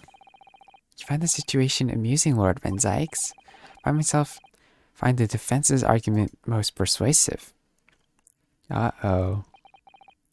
I dare say such chicanery is the bread and butter of the street performers in your provincial eastern nation. But such blatantly malicious conjuring tricks amount to nothing more than an inexcusable pettifoggery here. What? The hypothesis you put forward so ostensibly credibly cannot and will not stand. You see, it contains a fatal flaw. Fatal flaw? Do you mean to tell me that you're unaware of your logic's failing? Yeah, I know too. Say, Lord Van Zykes. Might be an idea to explain this bally countering tricks, whatever it's to the troops on the ground. The fatal flaw in my learned friend's argument is really very simple to understand. Assuming you're not too dim-witted, the count bullets. By George, count bullets? Oh dear. You noticed then, huh? What's everyone talking about? Counsel. Yes, sir? Tell the court how many bullets were found at the scene of the crime? Two bullets. Correct. The first at which hit the victim in the back, ending his life. And the second that which struck the detective, Mr. Sherlock Sholmes, on his arrival at the scene. Indeed. The defense presented a picture showing the damage caused by a second bullet earlier in the proceedings. You're right.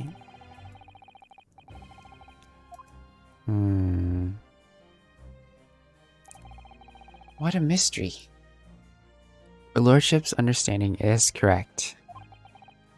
Furthermore, we know that two firearms involved in the incident.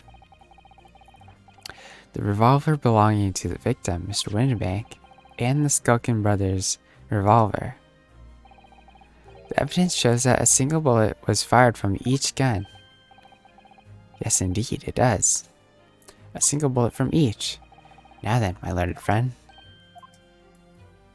Uh-oh.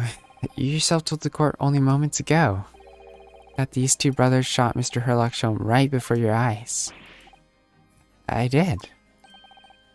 My goodness. I think you'll find that if a single bullet was fired from the brother's gun hit Mr. Sholmes, it means Mr. Winbank not shot by the same gun. Stop. Only one bullet. Stop. Exactly. Maybe there's a third gun? This Nipponese street performer presented an ostensibly credible argument. However, it was never anything more than a diversionary trick with no hope of standing up to scrutiny. Uh-oh. Ah! Oh no. Order, order. Pray, forgive the discourtesy of flinging the dregs of this hallowed nectar into the public gallery. Reverend Sykes. But this court needs to open its eyes. The accused Miss Gina Lestrade is no ordinary little girl. Despite her young years, she can regrettably no longer be described as a juvenile. No, the person in the dock is far from the law-abiding citizen. She's past riddled with criminal conduct. Uh-oh. The truth is, the accused broke into the pawnbrokery on the night in question with loathsome intent. As we can see beyond doubt in this print, which depicts her threatening the victim with the murder weapon.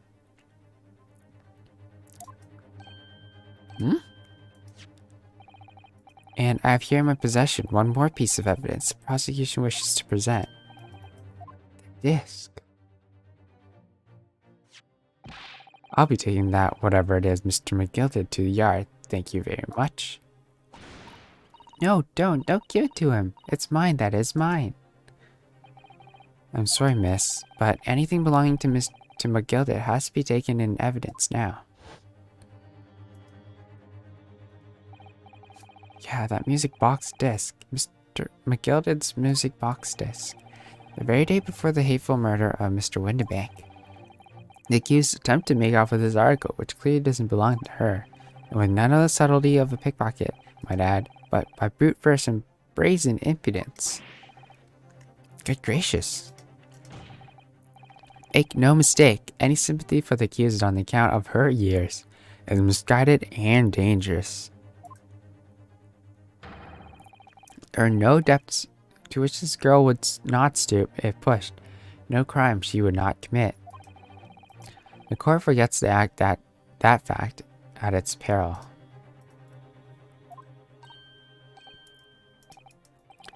I see. I think it would be prudent to take this music box disc into evidence, counsel. Hold it. Lord Sykes, Inspector Gregson? What? Yes, Inspector? We had a meeting yesterday at the yard with the prosecution service and, I think we agreed that this wouldn't be used as evidence.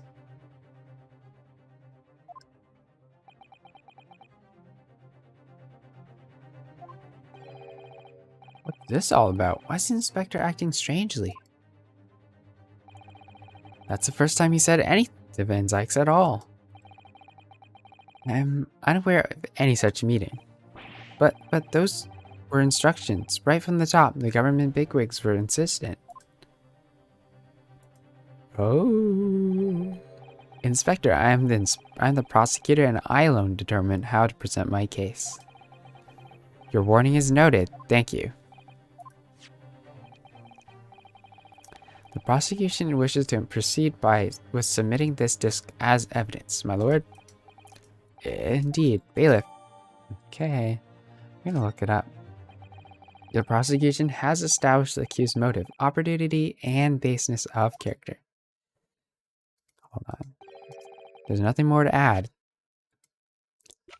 Let's look at that.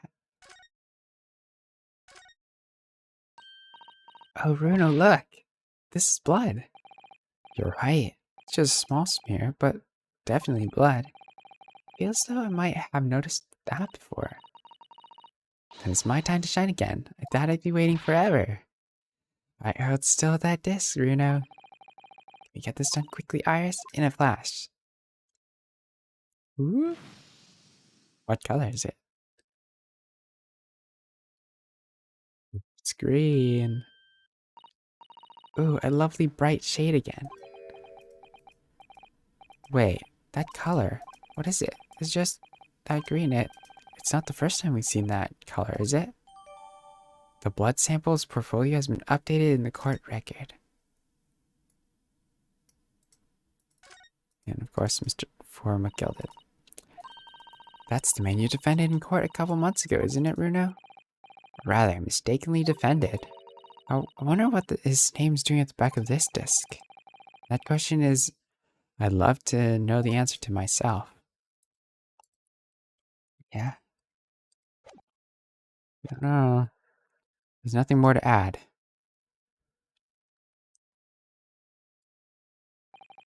Ladies and gentlemen of the jury, I wait for your informed decisions and rest my case. Oh. I don't believe it. I got the jury on my side for once, for all 5 minutes. Oh dear, it wasn't even for 5 minutes, Runo. My lord, I wonder if I might say something at this point? Proceed, Mr. Foreman. You stumble about in a bit of fog up to now. If truth be told, but all of a sudden, the answer's bally obvious to me and my men. There's only one thing for it. Oh no. Very well, the court will hear from the jury. Ladies and gentlemen, you'll present your leanings as to the defendant's culpability. Guilty. No. Guilty. Guilty. Guilty. Guilty. Don't do this. He hit his head. No. We have a consensus among the jury, it seems. When you have eliminated the impossible, whatever remains must be the truth. That's my line. I wrote that for Hurley. How dare he use it against us? Don't worry, Iris. I don't think we're finished yet. There's still more to this case than we realize. There must be, because there's one thing I'm absolutely certain of. Gina didn't shoot Mr. Windibank. That's beyond any doubt.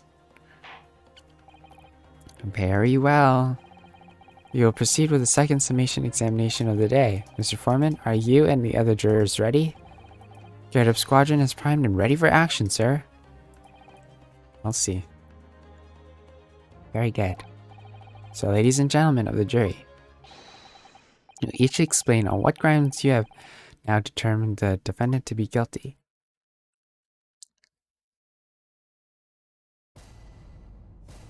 Judicial findings. The jurors' contentions. Once a rogue, always a rogue, I say, Different breed to us law-abiding citizens. As only 2 bullets were found at the scene, I would say the whole case is done and dusted. You don't need a stereoscope to see the truth here. Every which way you look at it, it was that pickpocket. I never imagined that simple operation would cause me such grief. It's probably talking about something else. He was attempted a theft on the previous day. I can see I'm in for a busy day ahead.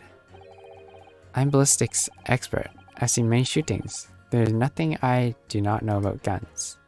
It would seem there's little remaining room for doubt. I admit I was rather bowled over by the argument put forward by the chap in black, but when it all fell apart like a house of cards, I saw that I jolly well been hoodwinked. Very well, no more. The whole courtroom is turning against me. Iris, it's not fair. Oh, Iris? Oh, the prosecutor's being mean. Just because Ginny's done something she shouldn't have done in the past, that doesn't make her a murderer. Yeah, that's true. We must find out the truth. Allow me to savor this fruity vintage, while I savor the spectacle of your fruitless debate on the matter. Here's to the truth coming out, eventually.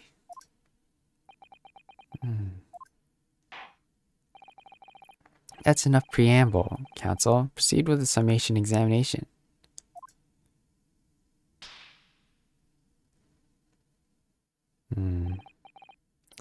Yes, my lord.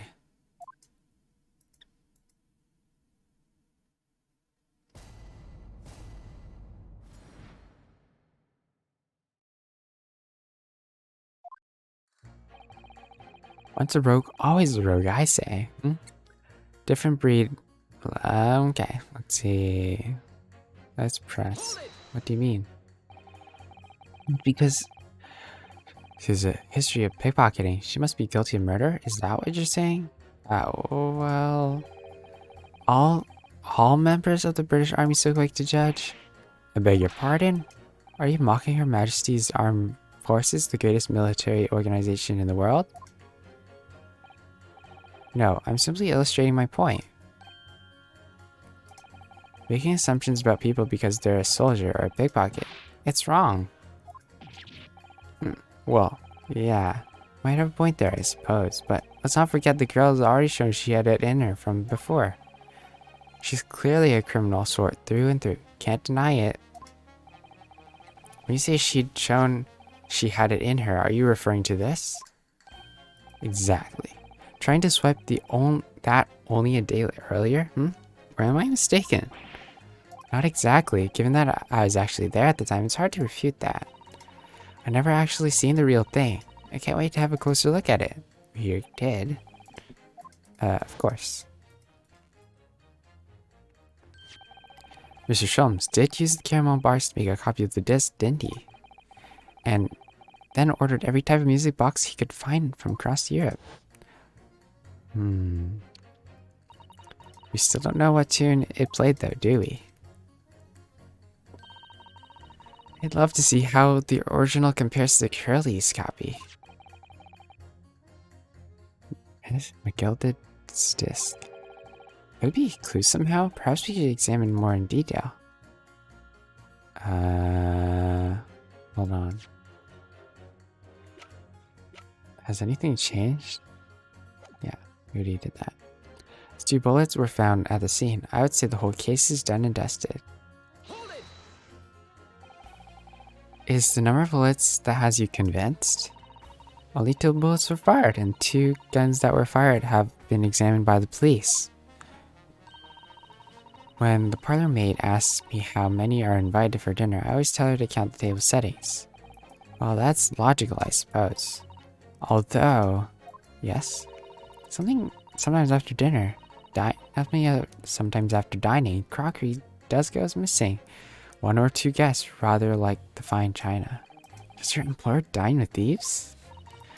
So I suppose if there was another bullet somewhere, which we are unaware, I'd have to reconsider my position.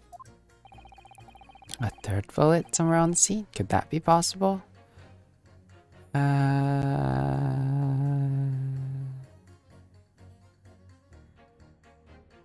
I don't know.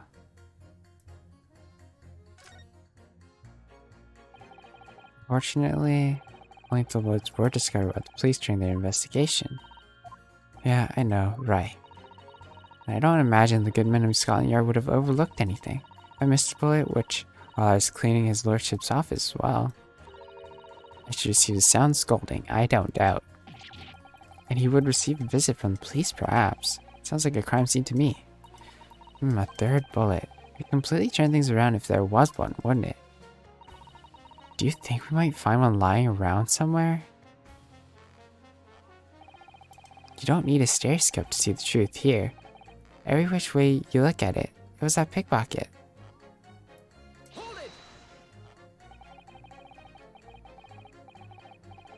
So if I understood correctly, you need 2 pictures.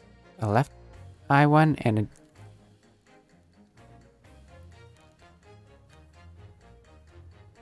left eye one and a slightly different right eye one. Exactly. We can see the scene in 3 dimensions like this. So if we have 2 bullets, I don't suppose you could see anything useful with them? I think you'll find that no matter how much you squint, the truth of the situation always looks the same here. The only person who could have shot the victim is that girl in the dock. How could you be so sure of that? Think about it. The Skulkin brothers shot the great detective, didn't they? That's been mentioned once or twice. Well, surely it's coming to focus, isn't it? This is a waste of time. I'm not going to change this man's mind anytime soon. Alright. I never imagined that simple operation would cause such grief. Would you please stop muttering about things that have nothing to do with this trial, sir? The defendant's life is on the line here. Well, the thing is, I couldn't really say that it's nothing to do with this trial, to be honest. Huh? I mean, there's no question that the man was shot, but the bullet had simply vanished from his stomach. What? It's quite inexplicable, don't you think? Is he talking about someone else? I almost don't want to ask, is this surgery you've been muttering about this time you were operating on? What was that fellow's name now? Ehrlich? Herlock? Hairlock? Herlock Sholmes by any chance? Yes. It was Hairlock fellow. What? You're the surgeon that operated on Mr. Sholmes? That's right. Using the very latest anesthesia techniques, I might add. It was a fairly major operation, I can tell you. This is crazy. Let me see, the fellow was brought in not long after midnight, if I remember correctly. He said he'd been shot by some criminal or another. So I opened him up like a shot. But the funny thing is, went over all his insides with a fine-toothed comb, couldn't find the bullet anywhere. I'm afraid I just had to throw my hands up and just stitch the fellow back up.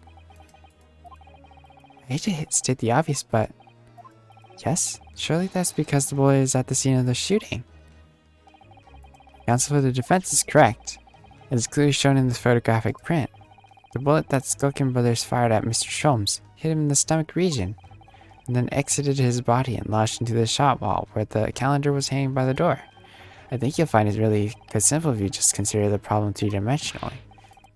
Who do you think I am, son? Juror number 4? It's what best I could do. As soon as I saw the wound to the man's stomach, I flipped him over. Like a pancake? Are you saying you checked his back? Of course I did, and there wasn't a trace of injury. No sign that the bullet had left the body at all. What? That's the point. The only logical conclusion, that the bullet was still somewhere in the man's innards, which is exactly why I set about slicing him up, and I'm none the wiser even now.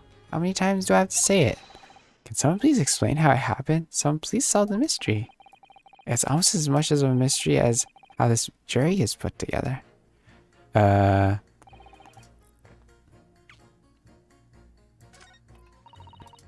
accused of the attempted theft on the previous day. I can see. I'm in for a busy day ahead. Hold it! What do you mean you're in for a busy day? Forgot to say, stop. Excuse me, stop. I'm a communications officer, stop. Communications officer? Does that mean that has something to do with sending telegrams? Everything from personal messages written by members of the public to the latest news in the capital. I convert it all to messages in Morse code and type it out for the entire world, electronically. To the entire world? Thousands of miles of cable under the sea, stop. Worldwide communication network, stop. Information transmitted to and from all corners of the globe, stop. Yeah, so she was getting equally worked up about radio waves or like before, wasn't she? Hey, Sean the Gamer, good to see ya. Thanks for dropping in. How are you? I specialize in communication, getting information from the government departments and newspaper offices. I see. I'm sure I shall have to wire the newspaper reports of today's guilty verdict later. No sleep for me tonight, I imagine. Let's just finish the trial first, shall we? Well, let's hear him. As he made shootings, there's nothing I do not know about guns. Let's hear him. I thought you were just a tourist. Good day. I'm visiting London for sightseeing. I'd like to take the bus to the Crystal Tower, please. Good. Getting ready to dip out to lunch with the cousin. Cool. Hope you have a great lunch. Is there anything you'd like me to pray for today? Love to pray for you before you head out.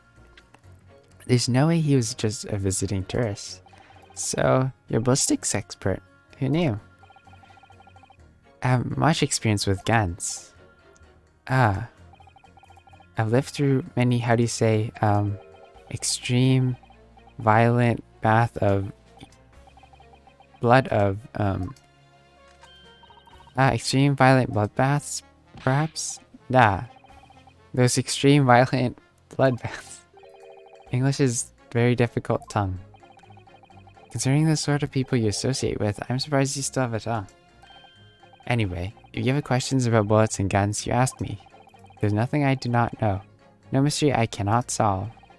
He's very confident with his knowledge of guns, that's for sure. But, if possible, please, only in Russian language.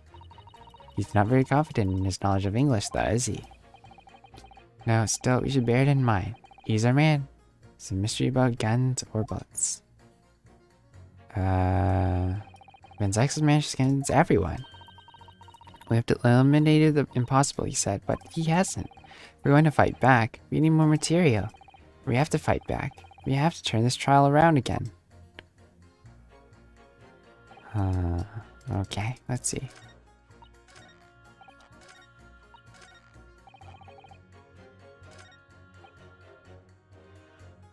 Okay, let's pit this guy with this guy. Objection. Okay, and two statements clearly contradict the idea at all. I do spit jurors against each other. A ballistics expert? Pitting. P-I-T-T. On the night in question, Mr. Sholmes was shot by one of the Skulkin brothers. But since there was no sign of an exit wound on his back, we had to assume the bullet didn't pass through him. However, no bullet was found lodged in Mr. Sholmes' body either. Furthermore, a bullet was found lodged in the wall of the shop where Mr. Sholmes was shot. Juror number 6. Hello, my name is Violet. Pleased to meet you. This apparent contradiction in the facts is so clearly troubling juror number 4. Are you able to explain the mystery? I've seen a very similar situation in Motherland. It was night. There was a blizzard. I was running away along mountain road in freezing cold. The snow was piling high on the sides of the road. It was very narrow and dangerous. My pursuers had hunting rifles. They were on dog sleds. Mental note, don't ask too many questions. I was shot from behind, and I fell down in snow. And this situation was very similar to what I heard today from Doctor. They could not find a bullet in my body. And no sign of, how do you say, exit wound. Then where did the bullet go? Bullet never hit me. Well, if it never hit you, why did you fall down? Bullet hit frozen wall of ice very close to my side.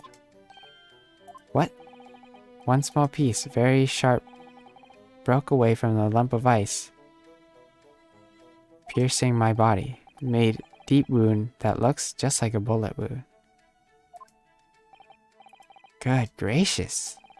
Of course, piece of ice quickly melted inside me, and that is solution to mystery of disappearing bullet. Ooh, interesting. So, that doesn't answer the question at all. Huh? The shooting happened in Pawnbroker Shop, not some snowy mountain road in another country. True. Just an idea, but we might not be looking at exact same scenario here. Bruno, where exactly was Hurley shot again? According to the report, in his stomach. Around this area, I think. Well, that's precisely where he always wears a little pouch on his belt. A pouch? Might have noticed something like that. Pouch, where he keeps 3 glass vials of very dangerous chemicals that he uses in his investigations. What? Really? Doctor, where's the pouch Mr. Sholmes was wearing? The fellow had nothing like that on his person when he arrived in the hospital, as far as I remember. If I may, Lord Van Zykes?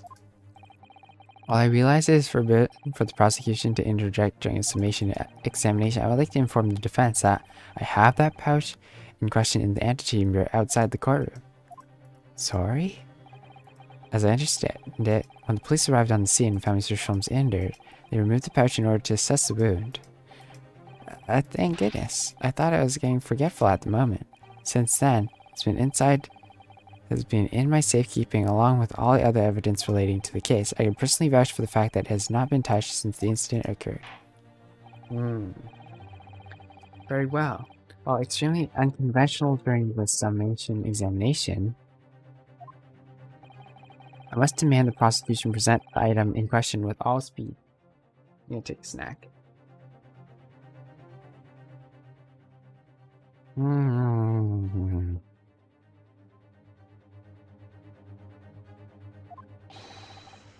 Bring forth Mr. Herlock Sholmes' pouch.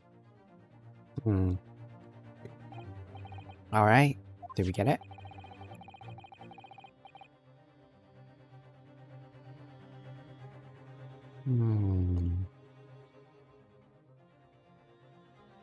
You're a missing vial. Look at that, one of the vials is broken and leather around it is scorched black. It's almost as if the vial exploded. Exploded? So that night, the bullet from the Skulkin's brother's gun struck Mr. Sholmes' pouch. And it was a glass vial exploding, causing the fellow's injury. The bullet didn't penetrate the victim, but was deflected into the wall of the shop. I don't know. A delightfully complex aroma. Well, it appeared one mystery had been solved at least. No, it has no bearing on the truth of this case. The bungling and the burgling brothers shot the detective, and the accused shot the pawnbroker. The pertinent facts of the case remain unaltered. At least the mystery's solved. I can sleep easy tonight. Thank you, young man. Thank you very much. Glad I could help. Due to its bearing on the conundrum just solved, the court will sequester this scruffy pouch as evidence. I feel these pouch isn't scruffy. Alright, let's look at it.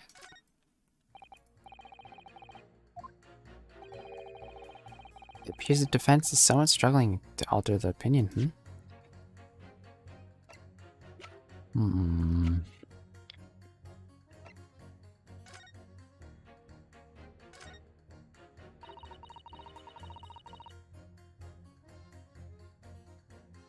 Homemade potions.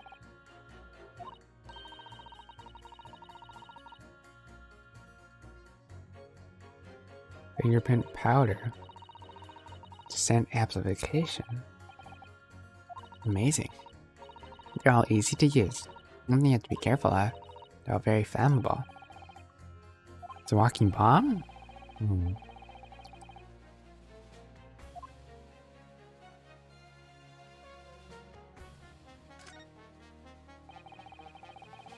This is smashed to pieces. This is where the bullet struck. As soon as the bullet hits the chemical in the vial, there would have been a really big explosion. A big explosion? Well, release potion chemicals are amazing for useful for investigation work. They're also quite tricky to handle, safely at least. They're very dangerous. Oh, I'm sure that when this vial broke, the chemical inside would have ignited. Always walk on the right hand side of Sholmes in the future. The left is the danger zone.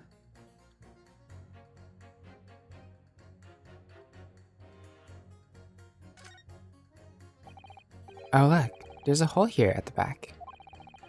It doesn't look much like a bullet hole, but clearly something's ripped through the leather. Great force. Something must have pierced it somehow to left this hole behind. It looks that way. Especially looks like a beating, didn't they?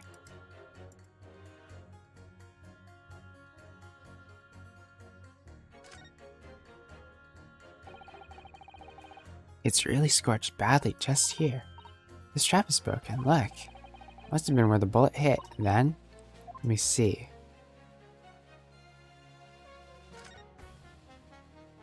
There's a bullet.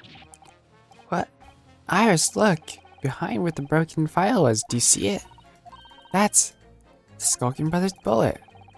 A stroke of luck that it hit his pouch. It's an amazing discovery. What this means is there are 3 bullets fired at Windibanks that night. We found exactly what the juror is talking about. The 3rd bullet. Let's press that juror again, I think.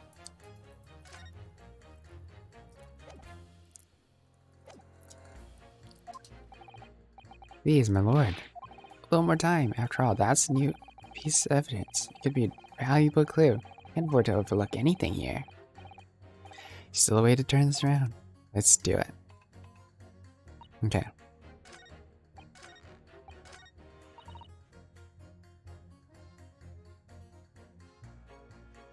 Let's press.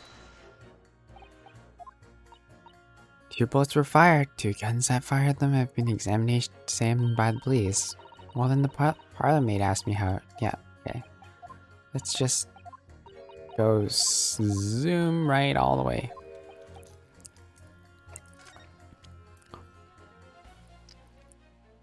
Alright, allow me to show you then. The 3rd bullet. Take that! Check it out. Here it is. We discovered it now. Yes, on the night in question, Mr. Winterbank's pawnbrokery, another bullet was fired. What is this new trickery, you Nipponese conjurer? Where did you find that bullet? It was lodged inside Mr. Sholm's pouch. What? This pouch was removed from around Mr. Sholm's waist before he had taken to the hospital, and since then it has been touched by no one. Do you mean to say the shot fired by the Skulkin brothers that night? Yeah, as your lordship had surmised, it hit his pouch. But that makes no sense whatsoever. We already know the whereabouts of the bullet fired at Mr. Sholmes. It's clearly visible in this photographic print. The 2 guns from the scene are already submitted into court record as evidence. That of Mr. Winterbank and belonging to the Skulkin brothers. Examination of both guns revealed, and that only a single bullet had been fired from each. But that must mean... That's right. We now know that, on the night in question, 3 bullets were fired. However, only 2 bullets were fired from the guns recovered from the crime scene. Until that incontrovertible inconsistency is somehow explained, we can't just not... You can't and must not pass judgment.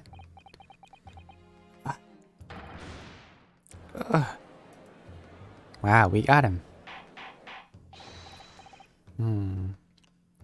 Order, order, order. While the summation examination remains incomplete, the court has presented with new facts. Facts that would appear to shake the very foundations upon which case the defendant has been built. As is my prerogative in this situation, I hereby temporarily suspend the summation examination. By Jupiter. What? Bailiff, bring the witnesses back to stand at once. We got him. Wow. What a surprise.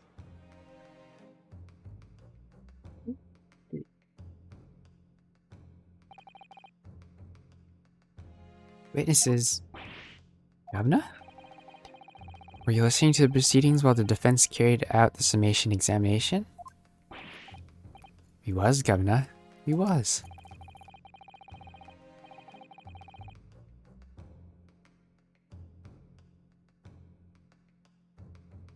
Perhaps we can dispense with the tedious preamble and simply answer this one question. A 3rd bullet had been identified at the scene of the crime. What do you make of that? Make of it, Gov? I didn't make nothing of nothing. If I can help it, is it one of yours?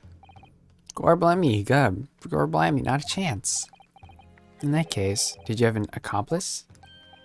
Well, never. The Skulkin brothers work alone. Just the 2 of us, that's our trademark. How soon we forget poor Skulky. Only 2 of the bullets of the crime scene originated from the farms we have in evidence. See, they were actually a trio. The 3rd bullet was fired from another gun. Where is it? That's a head scratcher.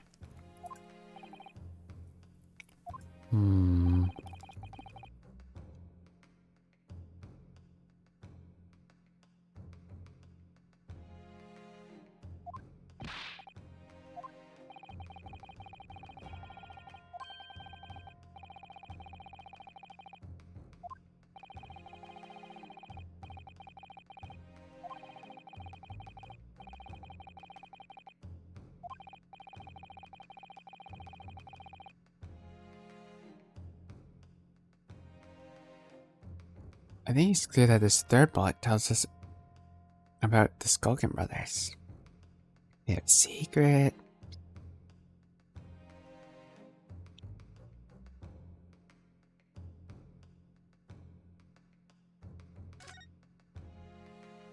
There's a secret accomplice. On that night, Mr. Winbank Pombrokery, the brothers must have been working with the third man. The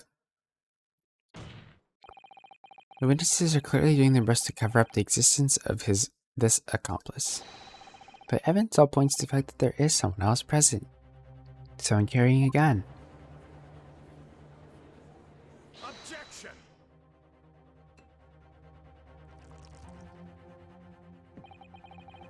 An accomplice, you say? Hey, my secure gift. Good to see you. It's been a while. I hope you're doing well. You're just finishing off this small chapter. I don't know if this probably is still the second part. Can be a long chapter in this game, but yeah, we're trying to figure out where this third bullet is. There were 2 guns found at the scene of the crime, 2 bullets also found at the scene of the crime, and now we found a third bullet. Yeah, that's what's been going on. How's your week been? I haven't seen you in quite a bit.